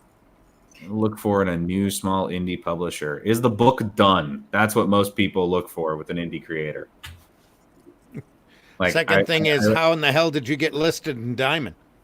That'd be the second thing. oh, you pay for it, pure and simple. Yeah. Depending upon who you talk to. That was a question that was left over from Tuesday, by the way, guys. I About didn't the get a chance. union? Yeah. Yeah. How'd you do in Chicago, Josh? I did fine. I had no complaints about Chicago. Food sucked. Food sucked. It was less than impressive. The food was not as good as the times that I've been there before. The audience was different. If you're talking about specifically Wizard World, as far as that's concerned, yeah, it was fine. You know, I think the crowd was less than inspired, and so one of the things I think is kind of odd. Like, yes, you may have seen I'm a little bit vocal here, but like when I'm at a show, I am a character. I will thoroughly admit that. Like I mean, for crying out loud, this is the normal cadence of my voice. When I'm at a show, it's more like, "Hey guys, how's it going? So, what are you looking at right now? Oh, that? No, that's awesome. Yeah, I love that thing. Remember when that thing happened with this other thing, and the other thing happened with that? No, you don't? Okay, that's good because it didn't happen. It's all right. You know what? Oh, you're gonna tell me about your fan theory from Screen Rant and all that other fun stuff? Yeah, go on. I'd love to hear it. Yeah, oh, great. You know, the thing is I've heard that, and I've actually played the game, so I'm gonna call you wrong. I mean, I'm gonna listen, but you're wrong. You're wrong. Go a little bit overly cartoony Warner Brothers. Josh, but do you high energy? That's the point. Is like that in that kind of situation. If it's a low key show, you sometimes you got to push that in. But Josh, let me ask you this, because this is, first of all, is anybody else hearing that echo? No. Echo. No. No? Okay, good. Does, like, we seen different promotions reach out to Artist Alley and take in someone from Artist Alley as a Artist Alley representative. So that person is in charge of, not in charge, but they're like the liaison between the talent in Artist Alley and the promoters of the convention. So like with Michael Golden and all those other guys. Yeah, would that be something that you'd be looking to do pretty soon, or is that something that you want to stay far away from? Yeah, because I mean, you do know what it's like to be in a denizen of Artist Alley. So the thing is, a lot of people don't know this, but whoever is in charge of managing all of that, yeah, they may get a deal, but they also get a cut of your sales. Mm-hmm. So that's a conundrum where they're like, oh no, it's just this one person handling all that stuff. Like, don't get me wrong, I love booking a hotel, and figuring out where everybody's going to stay and the plans and things like that, but that's not my job. If I'm at Comic-Con, I am selling. Mm-hmm. Now, don't get me wrong, I would love to get to the J. Scott Campbell point where I can go in and set up and be like, yeah, I'm going to go to a game. I'll be back. Yeah. Set up autograph times, if it's a slow weekend. Or just work. I mean, that, I think, is everyone's dream and goal as far as that's concerned.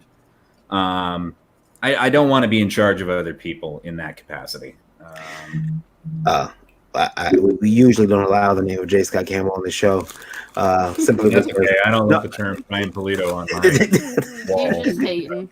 No, I'm hating because I found out that J. Scott Campbell, he is now moved to the spot of my wife's favorite artist. And this point was driven home at MegaCon. Was that last year? Mm-hmm. Last year when he didn't have any particular books left that she wanted. So he gave my wife a lanyard with his art on it. And so there's his art on a lanyard hanging down around her chest. And I have to see this man's art gracing my wife's chest. I feel a way about that. So yeah. Ralph says, if you were the head of a publishing company, I am, what would you be offering to make talent interested in working for your company other than money if the company is small? I'm gonna let Katrina go first. To this. Hold on. Oh, is it just a diamond listing? Give me your idea to set up a small publishing company with limited funds, your strategies and whatnot. There you go. Okay. Right now, I would say don't a donation on Facebook. What did you say? A donation on Facebook? Oh, yeah, I'll tell you about that one later. Okay. This person wants to get back into doing Comic Cons, Mhm. and he set up a donation thing on Facebook to get his money so that he can start buying shows and prints and things again. I've seen a couple of those on my Facebook, Oh shit! What am I waiting for? Right? and it's actually getting funded. But to get a print or something, you have to like donate like $25. I'd do that if there's some suckers wanting to. Anyway, well, okay, Randy, did you say don't? Yeah, Yeah, I think that's fair. I wouldn't do it. Setting not up your right own now. company is worse than working for yourself. I'd be working. I'd be working for myself and doing my own stuff. Do some crowdfunding, build up some capital that way, and then you can afford whoever you want to do your other work for you. Once you build up, a war chest.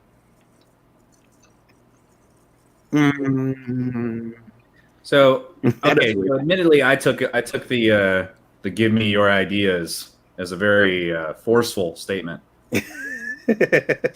I'm like, I have an idea. First, you're going to get some gasoline. Then you're going to pour it over your body. And then you're going to inhale the smell of the gasoline and realize that this is much more of a sane idea than huffing paint or starting your own company. But I don't know. Joke aside, I'd say, yeah, pretty much Randy covered it. Like, if you had to set up your own company, start off with capital, even if it's trickle money, get a coffee can and put like $20 in a week. Oh no, I didn't get my Burger King, my 2 for $5 for 2 days or 3 days or 4 days, whatever your combo breaker deal is. If you do 4 for $10, that's on you. Generally speaking, and be like, hey, do that for a year. Adds up. Yeah, well. Yeah, I wouldn't say Evan just entirely, but I think No, I wouldn't stop printing, but I would figure out how to crowdfund it and then build it up. I think that no, I'm not saying pay me for my knowledge. I run my own business for me. I don't own a business for other people. You can pay me for my knowledge. I think I'm not saying that I run a publishing group or anything, but you can still pay me. I think for me though, like running Last Call, I started to just publish myself. Yeah, Randy is very the two for that. And then Mission Creep set in. Yep. And someone came to me and said, "Hey, would you publish my book?" And I thought, sure. And their book was finished. Now we're hearing your echo. Is it okay? Hold on, I'm gonna Mute me. Yep. Silent Lola, awesome. So what I did was the book was finished, and that made it a very sweet deal for me because all I gotta do is take this book and now get it printed, and I had to do a couple of things like trade dress and Make it look pretty. Yeah, make it look pretty. But other than that, and that was it. And then other books started to jump up. People started coming up with their books, and we started publishing those, and that was fine. So it kind of happened. I don't want to use the word organically, but I guess that is the best word I can come up with my limited vocabulary. It was very organic growth, even though it wasn't what I set out to do. So there, I mean, that's how that started. But that comes, I mean, Ralph, I mean, you're no stranger to publishing. You know that it comes with its own unique set of challenges, other talent, dealing with it. And we're a creator-owned company, so a lot of people own their stuff, and that's another unique set of challenges because, like, I can't walk into a situation and tell an artist, "Hey, your pages suck." Was that your cat? Yes. Okay. I can't walk into and tell somebody, "Hey, your pages suck." So I have Randy for that, and but I do. You know what I do? I've kind of insulated myself. I have people that I know, people I've gained and started relationships with and friendships with that give me knowledge and stuff that helps. But like, I'll take artwork to Randy. I'll show my own artwork to Randy and ask him how it looks. And I found that that's a good thing and a bad thing. because Randy would have you redrawing pages and so insecure. I didn't tell you to redraw it. I just gave you suggestions how to make it better. Yeah, which is redrawing the page. I had a buddy who had this one piece of Poison Ivy and Harley on a related note for years, and it was literally like one of his best sellers for like 2 or 3 years. Mm-hmm. And he sends it over to me real quick, and I'm like, so man, I've had this question for a while, but I kind of just kept my mouth shut because it was selling whatever. I'm like, where's her other hand? Because like there was no possible way that her arm and hand could have been hidden. And he's like, he looks at it for a minute and he looks back up to me and he's like, I've been selling this for 3 years and nobody said anything about that. So he like immediately ended up redrawing it the other day. And that's the thing, is sometimes that's a positive. Mm-hmm. Have you ever seen, Josh? I mean, and Randy, you're around it too, and Katrina, you're an editor, and I know Lola's seen it, but I think she's edited books that I've drawn on. Katrina, positive about that. Yeah, I'm. She gets around. She's quite the. I hate to say it like that. She gets around. Wow. You missed it last time. We talked about why I didn't have the cover last time.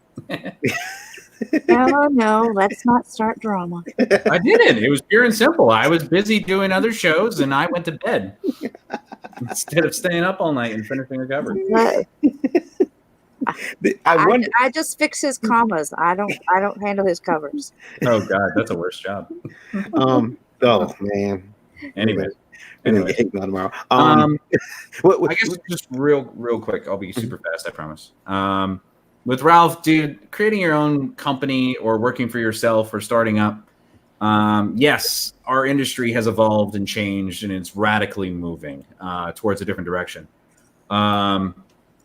It's kind of one of those situations where you have to choose what's going to work for you, and sometimes you have to take gambles. You have to do experimenting. There's a lot of conjecture about whether or not you send representatives to run your table so that you have extraneous income for when you make your next book, whether or not you're, working tech support at Amazon, or you're doing something else that just helps trickle in those funds, and what Randy was saying as far as that, and making like your startup capital.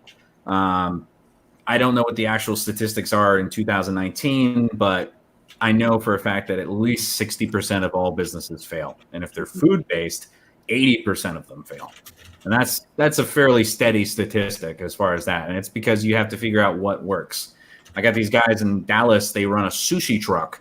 And then they have an actual store location. And they shut down the store location whenever they have a food truck event, because they know for a fact they'll make more money at the food truck event than they would keeping the store open all day.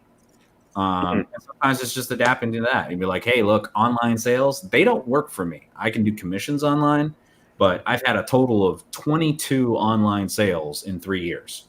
That's it. Like, it's just, so when you're sitting there going, I have this idea for a business, I'm like, that's awesome. Congratulations. Wish you luck with that.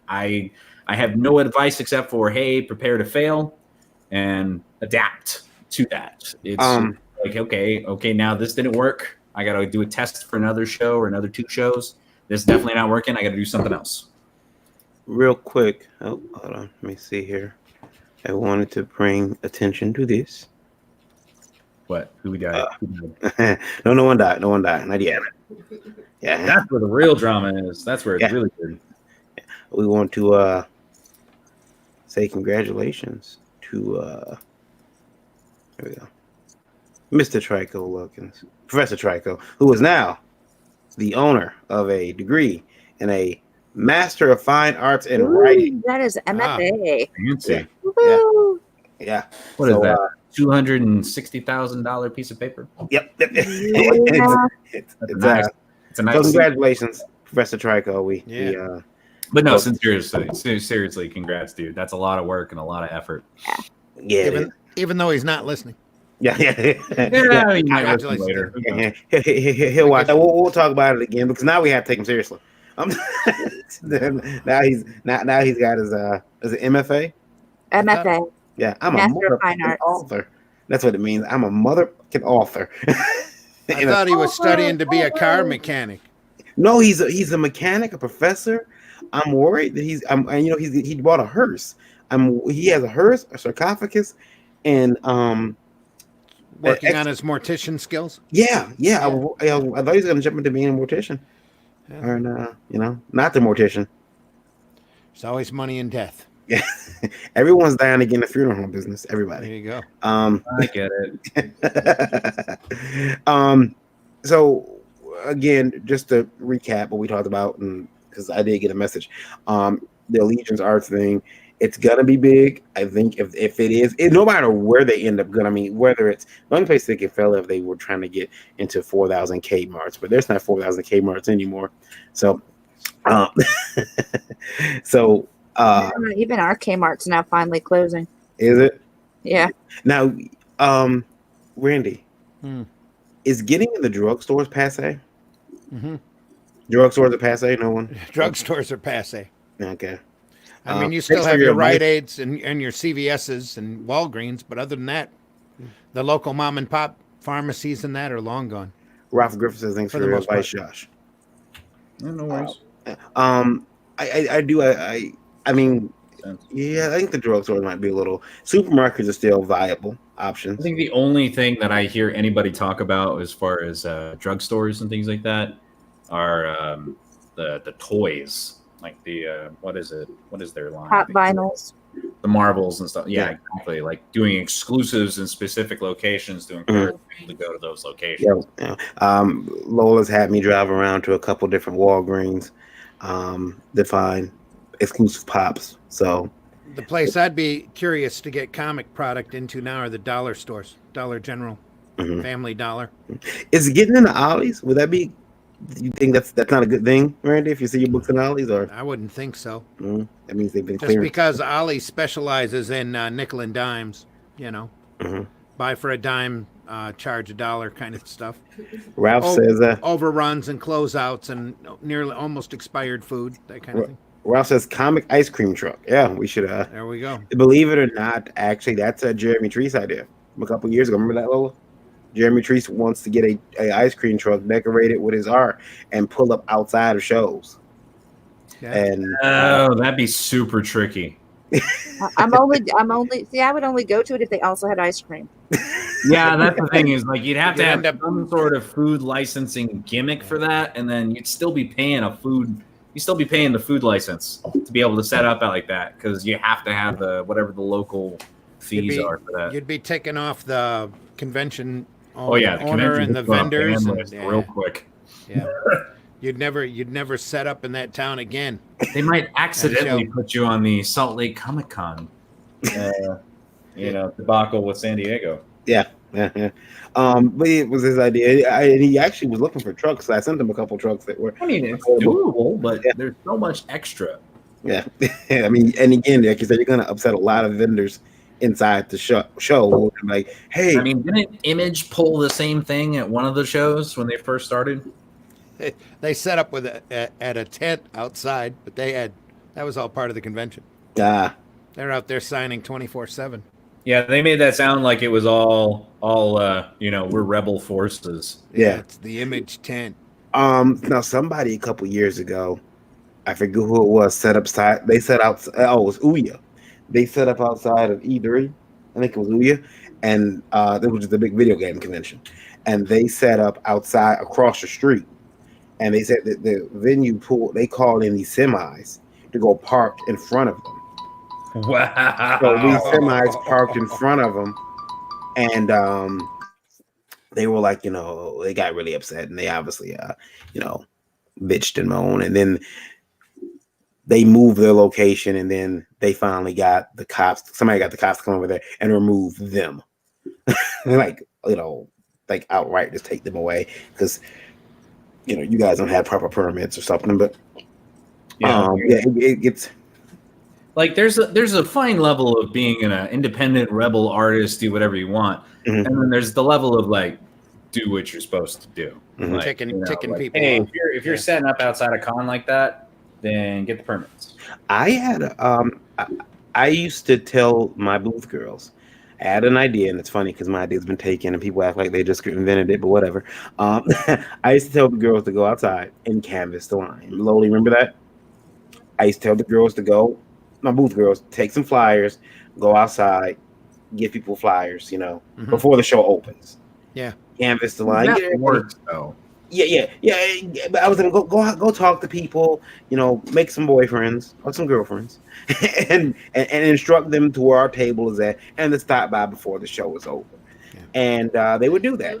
Yeah, and they would do that, and that was okay. I felt that wasn't a problem. But then I know I have I don't call them competitors. I don't really feel like there's no this competition or competitors there. But there is another Michigan publisher, and people are complaining to me as if I'm supposed to stop them about, oh look, these guys they got their girls walking through the show, passing out flyers.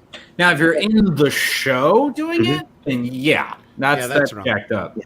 Like that happened to me in Ohio a couple of times. The guy, hey man, I'm gonna let you finish, but if you guys want some free art, we're giving out free art to cosplayers. Just come on over here. Yeah, that's. I have to go. Okay. So, I'll see everybody later. Randy. Take it easy. See you, Ralph. See you, Dave. Your Ralph's getting out of here too, Yester. See you, Josh. See you, Katrina. All right, we'll see you tomorrow, Randy. I'll talk to you. We'll see you later. Take it easy. But yeah, I think that when you have, these guys will walk through the show and they pass out flyers, and their girls are walking around with comics, and they were presenting. You're going to talk about the strip clubs that pull that too. Yeah, that'd be nice. That'd be nice. That happens a lot. It's actually really annoying. Oh yeah, no, I did Gen Con about 4 years ago, and one of my other staff members from Geekorama was there with me, and we were sharing a hotel room. And he said after the end of the day, he says, "I'm just going to drop you off back at the hotel." And I said, "Well, why?" He goes, "Oh, well, this girl came up to me and invited me to this party tonight." And I'm definitely gonna, go because I think she likes me. And I said, "I think she's a stripper." And he said, "No, it's nothing like that." He dropped me off, and less than 2 hours later, basically the time it took him to get back downtown Indianapolis, spent about 15 minutes at the strip club, and to come back. And he goes, "Yeah, you're right, and she wasn't even there." Yep. And I was like, yeah, because her job is all day is to dress up in a costume, get paid, and approach needy looking guys to come out to the strip club. She just took all the savage right there. She was like, nope, bam, you can take it. You just took. I wish I can. Let me see if I can find it. It's we had a question a couple of weeks ago, and that was me at another show where they tagged my booth and my Instagram because they knew the event was happening. That hey, if you come to Comic-Con, then you can come to the strip club for free. Really? I'm just like, why did you remove tag? Hey, if you show this guy's print, you get a red. That'd be cool. Maybe right. I've been at least then Josh would be making a sale. Yeah. Like if I was getting paid, yeah, sure, why not? Yeah, like, you gotta get my print. Oh yeah, but come on, come all. I didn't come to Comic-Con to lose money. Anyways, having said that, though, Josh, I've talked like a needy artist, I guess. I've talked. Well, I want to show you guys a question. We got a couple. Well, it wasn't even a question. We had for a minute. We had a bunch of people writing into IndieVolt because they were trying to advertise their book, which we don't mind. I don't mind you, Everett. If you want to say, hey, everybody go check out, until at least we get monetized for super chats, then we'll totally stop it. But if you got a question you want to send in, tell us, hey, tell everybody go check out my book. I don't so much mind, as long as it seems like it's a campaign that is legitimate. Mm-hmm. But during Wizard World Chicago this year, we got this, and I know no one here was here on the show when we got this question. I'm gonna read it. Who wants to read the question? But I know the question. Yeah. Who wants to read it? Katrina, you can read it. Okay, I'll read it. Yeah. Because it should be done as a female. Because it was sent by a female. Hi, are you tired after a long day at the con? If so, me and my BFF Tara are offering 1-hour cosplay massages to all Artist Alley exhibitors at Wizard World Chicago. Only $150 per hour, $200 for outcall. Call Kara and Tara to book now. Duos available, lots of outfits. I'm not telling you my phone number. Kara. Well, I took her number out because she put her number there. Yeah. First of all, Randy pointed out,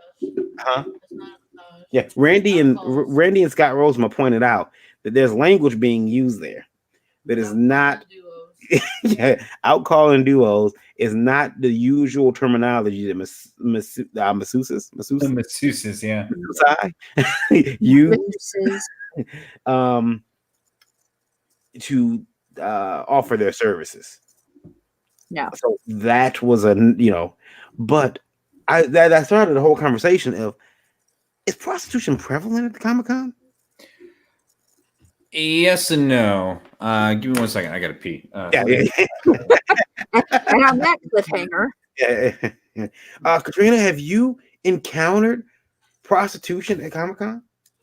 No, but I've also found that I don't encounter a lot of what other people tend to encounter. I don't know, if it's just because I'm cute and bubbly at cons, and so, and I tend to dress, what's the word I want? Down.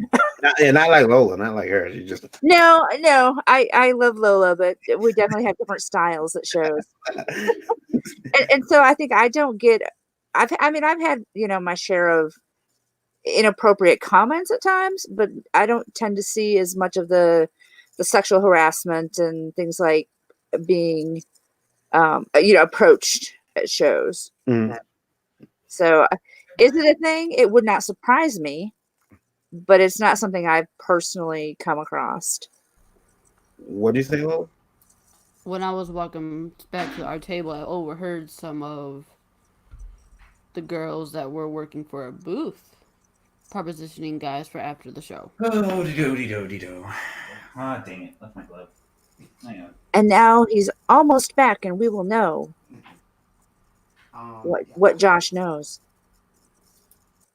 I've never been propositioned at a show. There was a point when one of my booth models came out of the bathroom in our hotel room. Lola remembers this, in her, bra and panties, and I was like, that was. And I mean, it was clear that I think she thought that maybe something was gonna go down. That was Motor City.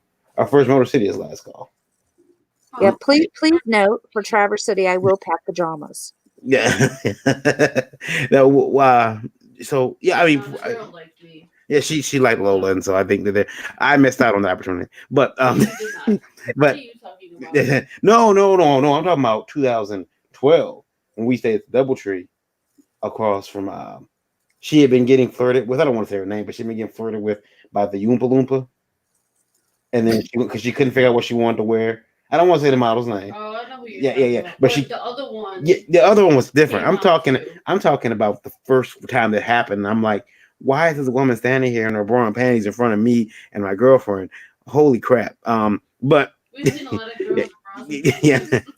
But I mean, having said that, do you guys think that Josh, you said yes and no. Have you been approached by any prostitutes at the con? I mean, you're a good-looking guy.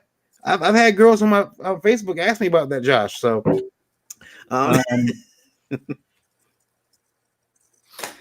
if you partook. Approaching for that was a while ago, like a couple years, as far as like actually being directly approached. By most states' presets, solicitation to go to any form of voyeur, etc., is considered a form of prostitution. Mostly because they're all, cherub states. We're all innocent. No, you're not. I think most of the time you're definitely going to find the, hey, come out to the club, come out to this party. It's our own special after party. If you have this badge, we'll let you in for free. I think it's going to be the same regardless of what show you're at. If you're at a coin show or a trade show or a costume show or a horror show, someone is going to go buy a cheapo, overpriced costume, and put it on and try and encourage you. There are several that you walk out into cosplays now when they're taking photos. They'll be like, "Oh, and here, feel free to check this out." And another capacity where they use I don't even know what they're called, many video and OnlyFan and things like that. Yeah. OnlyFan. Yeah. So that's a whole other Messerschmitt of craziness. It's a whole Messerschmitt. I know that I've been approached to buy private Instagrams. Oh yeah, the robots. Yeah. Well, sometimes the girls there like, hey, buy my private Instagram. It's only $20 a month, and you get a private access to my fans on my Instagram. And you go inside of it, and you're like, wow, there's everything here. But I will say that I have, when it comes to experiences, I've never been propositioned at a con, but I do know that it does go on. And I do know that we had a situation that happened with indievote.com where I was emailed from a young lady who was seeking help because she had been brought into she wanted to be a writer. She was looking for help to breaking in the comic industry. And instead of getting help, she was the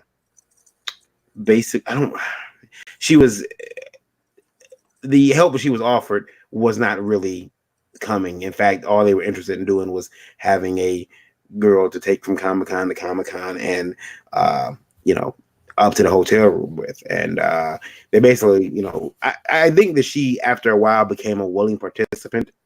I think that's fair to say in what was going on, but then she had a change of heart and she wanted me and a couple other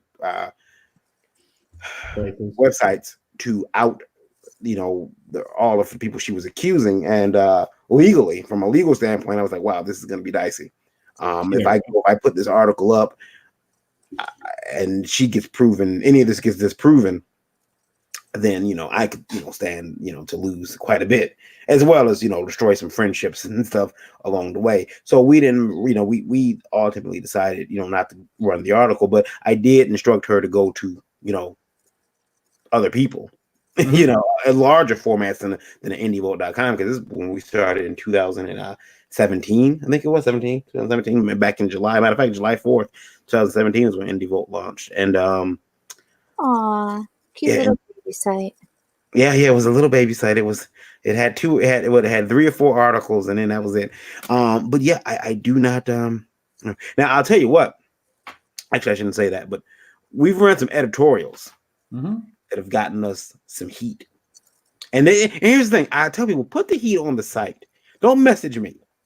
And Katrina, what you run in geekorama.net, and you guys do reviews, but do people take it out on you? They don't like it. Like, they don't put the keep it on. If you don't agree with something that was said, keep it on the site.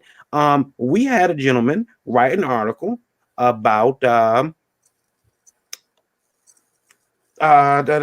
print walls at cons. Print walls at cons. And about mimes? And print walls. Artists having print walls. And I got a message from another artist who said, oh my God, you have to let me respond to that garbage. And I said, well, go ahead. You can. There's a box right there. And I said, and the author will talk to you. He'll respond. He's not going to be a punk, and I'm not responding. He's going to respond, probably lengthily. He's going to be a nice lengthy response. And he was like, yeah, no. And he just bitched to me for about 2 hours in messages. And I'm like, dude. So I think that's a problem. Like, he never went off and told that author, hey, I don't agree with what you said. I don't like print walls. And in fact, he took a lot. I mean, that's what in fact, he took a very passive aggressive stance on it and just drew pictures about it, on his page. I meant to show their after that, but I thought that was really funny. But they don't. It's weird because they don't. Running a site, you have to be very careful what you print and what Yeah. you post. And from prostitution all the way down to what's ethical. I mean, Josh, I think I mentioned, I don't know if you were on the show, but I mentioned that I've had people come to me and say, "Don't can I get a copy of my review so I can approve it before you post it?" And I'm like, a copy of what, sir? Your my review before you post it. Everybody does that, right? They give you, like my buddy who reviewed my comic, he sent me a review and he says, "Do you want me to post this?" And I approved it and he posted it. And then my other buddy told me he reviewed my comic, but it wasn't a positive review, so I told him not to post it. And it's like, when I heard that, I mean, you guys remember that SpongeBob meme where it's like everything around him is blurry? I think it was around as one of the fish guys. It's a meme online. That's how I felt, like my world was spinning. Like Michael Bay was shaking the camera of my life because I couldn't understand what you get approval on your reviews. Yeah, right. You get to choose. I'm like, no, bro, that's not how it works. Yeah, I remember you came to me and was like, "Do you do that?" I'm like, "Hell no, I don't do that." Yeah, I think I even messaged you. I think I might have been at the show and I messaged you about it. Probably because I was like, "Yeah, no. If you submit to us, you run the risk that it's not going to be positive." I've been asked to remove review. The only thing we have a certain style that we use with layout and things like that. But the only thing I ever tell my people is you need to be fair. Mm-hmm. Don't be a dick. Don't. Yeah, I've read a couple of your reviews and they're fair like that. I'll give you that. But can I say that they're going to give you a 5 out of 5? No. Yeah. If they don't like you, they don't like you. I mean, not you specifically. Your book. I got asked to remove a review because I'm doing a reboot. Remove the review. No, submit the reboot. Yeah. Submit the reboot, and I will have that review. Yeah, but we ran into that. I mean, I think the biggest thing that we ran into, we have one publisher that I will no longer work with. Mm-hmm. Because one of my guys who's no longer with the site posted a review of one of the books from his company and didn't care for it and did step over the line regarding not being a dick about it. Mm. And I don't have the time or energy. Like I said, look, I don't have time to herd cats. I just don't. The website is a sideline for me. It's a passion project. I don't get paid a dime for it. Nobody does. Mm-hmm. So I don't have time to read and edit every single art or review that goes up. Everybody, and it actually will say at the bottom of every review, this review is, not necessarily the view of the site. All thoughts and comments belong to the reviewer. And, but apparently this particular guy saw the review and never said a word to me. He just stopped sending us review material. And I thought, well, that's, when I didn't get anything for about a month, I contacted him and I said, well, what's up? Did we get dropped from the list accidentally? And he goes, no, I saw that review and it wasn't positive. So you're no longer going to review our books. And my response was, well, I haven't read it, but now that I have actually removed it because it breaks my personal guidelines. Yeah. And on the other side of that, I'm really sorry you chose to act in an unprofessional manner and not contact me regarding this before just kind of slamming us. Yeah, I think that, I mean, that if you ever read across anybody saying that you have a conflict of interest because you're an editor in the industry as well as running Geekorama? No, I mean, Geekorama is 7 years old now. I've been editing for less than that, professionally anyway. And the other thing is, if you go to the site, you'll see very few reviews over the last, we'll say, couple of years that actually have my name on them. Mm-hmm. I don't actually do much of the reviewing myself these days, so I don't have time.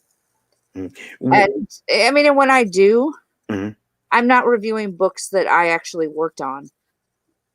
I don't have I mean I've no one's told me to my face, but I've heard rumblings that, well, you have a comic, you're a comic book publisher, you're an artist, you shouldn't be running a site that reviews comics. Well, the thing is, I don't review any of those books. I ship them all out to friends of mine who can review them. And again, like you said, the idea is be fair, be honest. And if I've told people, because I did have a situation where a artist, a critic did not like an artist personally, and I said, well, then I don't want you reviewing the book because, and that's what I tell my guys too. Like, look, if I give you something because I don't know, then just hand it back and say I can't do this one, and tell me, give me a reason why. Yeah.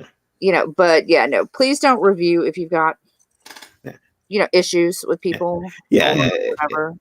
I got comic issues. I got full subscriptions. Yeah, like I don't like this guy because he but I've had that happen, and then yeah, there's also the other side of that. The other side of that is, I like this guy, let me review his book, and they give it, they say it's a 5-star comic, and you're like, well, and as a reviewer, or even as somebody who likes to have their things reviewed, like with the novels and stuff, I tend to do this where I never believe a 1-star review or a 5-star review, because most books will fall somewhere in that middle range. That's a good for people. Yeah. Well, I'm glad that we got a chance to talk about that and Allegiance and other stuff. And I know there was like 10 minutes there where you guys had free reign without me to run this conversation to the ground. But and we did it. We did it well. Yeah. We got to get off here because I've reached that 2-hour mark on Facebook, which means they're gonna kick me off very soon. So I'm going to get off of here. I appreciate you guys chiming in tonight. Katrina, Josh, Katrina, where can we find you online if people want to continue the conversation with you? If they want to find me, the best place is Facebook. Otherwise, Twitter, Instagram. Twitter is at Katrina Rotes. Instagram is at Life with Katie. Or there's always my website, lifewithkatie.com. And let's see. Oh. There we go. I will put it up there. Lifewithkatie.com. Lifewithkatie.com. Yep, there's the website right there on the screen for everyone. Lifewithkatie.com. You can enter in her list of her services, her legal services for editing is all right there. And under services, go figure. Yep. And you can and she'll edit your comic. She'll edit your will. You'll edit wills too. Is that true? Sure, why not? I'll edit myself right into it. Yeah. Josh, where can we find you online, sir? Oh, places, things, stuff. You can find me at Art of Josh Lyman, primarily on Instagram, but also on Facebook and Twitter. Cool. And you have a store too, don't you? You have a store? Not anymore. Oh, no store. Okay. Well, I heard you say, was it 22 sales? 100, yeah, a total of 22 sales. So I've got maybe like 6 pieces up now because I ended the sale. That's a whole sub tangent, but it's one of those things where it's like I told people I was retiring prints for 3 weeks, and I spammed it every single day to the level that I hate it. And it's just like, well, hey, they're retired now, so yeah, sorry guys. There was a lot of stuff that's not going to be available anymore. And I'm gonna have a Valhalla ceremony for those later. I just have to wait for Texas's burn thing. No burn. There's a couple of your Night Before Christmas prints here in my home, so I have a lot of nice. Yeah, the wife has some. So I don't think I own any Josh Lyman work. Well, if you got issues, you got a couple of them. Yeah. Well, that's true. I do have those. And then of course you can find me at kid_v on Twitter, Varian Grant on Facebook. You can also check out my website, whenweriot.com. It's a personal website, and of course indievolt.com. Everyone should know by now, and I'll pull this up real quick. I know it's going to take a minute. I'm sorry. If I was professional, I have this already set up. But guess what, guys? I'm not. But everyone should like and subscribe the YouTube channel. Yeah, that'd be great. If you can go to the YouTube, the Indie Vote YouTube, and like and subscribe to indievote.com, or the YouTube, like and subscribe to the videos, and then go visit indievote.com. We got news, reviews, all kind of fun stuff there. And then Randy can be found at Zim Geek, which is his personal YouTube station. Randy Zimmerman pretty much everywhere else is what he goes by. Type it in, it pops up. Yeah. Type it in. It's. We promise it's not porn. And Just don't click images. Type NSFW. That um, would be awkward. That'd be like, okay, type in your first and last name and then NSFW. Let's see. yeah. And then let me see here. Let me pull this up because I have to do this. Make sure that I, Video. pay some bills. Roku. Yeah, IndieVolt TV. Roku, bitch. IndieVolt TV is the over-top streaming service available on Roku and coming very soon to Amazon Fire Stick and more. You stream independent movies, music videos, wrestling, original documentaries, and more on IndieVolt TV. And hey, did I mention to you that it is absolutely free? You can find IndieVolt TV by searching the channel store on your Roku device or Roku-enabled television. And then. But wait, there's more. There is. There's absolutely more. Yeah. You can also take IndieVolt with you wherever you go. That's right. The IndieVolt radio app is here. It's a perfect companion to our official website, indievolt.com. IndieVolt Radio plays the best in indie music, entertainment, news, and more 24 hours a day, 7 days a week. You can hear music from talent like Chemical, Park Squares and Alleys, and Dims One. Download the IndieVolt Radio app on Android's Google Play Store or listen in with the Streamer app on iOS. You can also check out IndieVolt Radio by visiting our official site, indievolt.com, and utilizing the built-in player right there on the front page. We're also now on Spotify and Google Podcasts, Apple Podcasts. We're everywhere where you cannot get rid of me. I'm like herpes. Wow. Yeah. He's sleeping on the couch. Yeah, I'm sleeping on the couch. Yeah. All right, guys. Thanks for joining me. I appreciate it on this special. We'll return back to our normal broadcasting hours Tuesday at 9 p.m. for IndieVolt Live, and then Thursday at 9 a.m. for the IndieVolt Breakfast Buzz, unless something else happens in the industry that requires me to. I'll try to swing by Tuesday. Yeah, and then Josh is we're talking about giving Josh a show. He's interested in doing a show. Yeah. We're gonna get talk about. Yeah, we're gonna get that together pretty soon. We'll be announcing official name and stuff for that. Do like random sketching and just draw and say everything uncensored. Yeah. Fantastic. Josh, what do you think about politics? I think it's a nice idea. Yeah. There might be some paraphrasing and some purloining of phrases. All right, everybody. Thanks for joining me. I will see you all very shortly. Until then, have a good weekend, everybody. Bye-bye. Peace.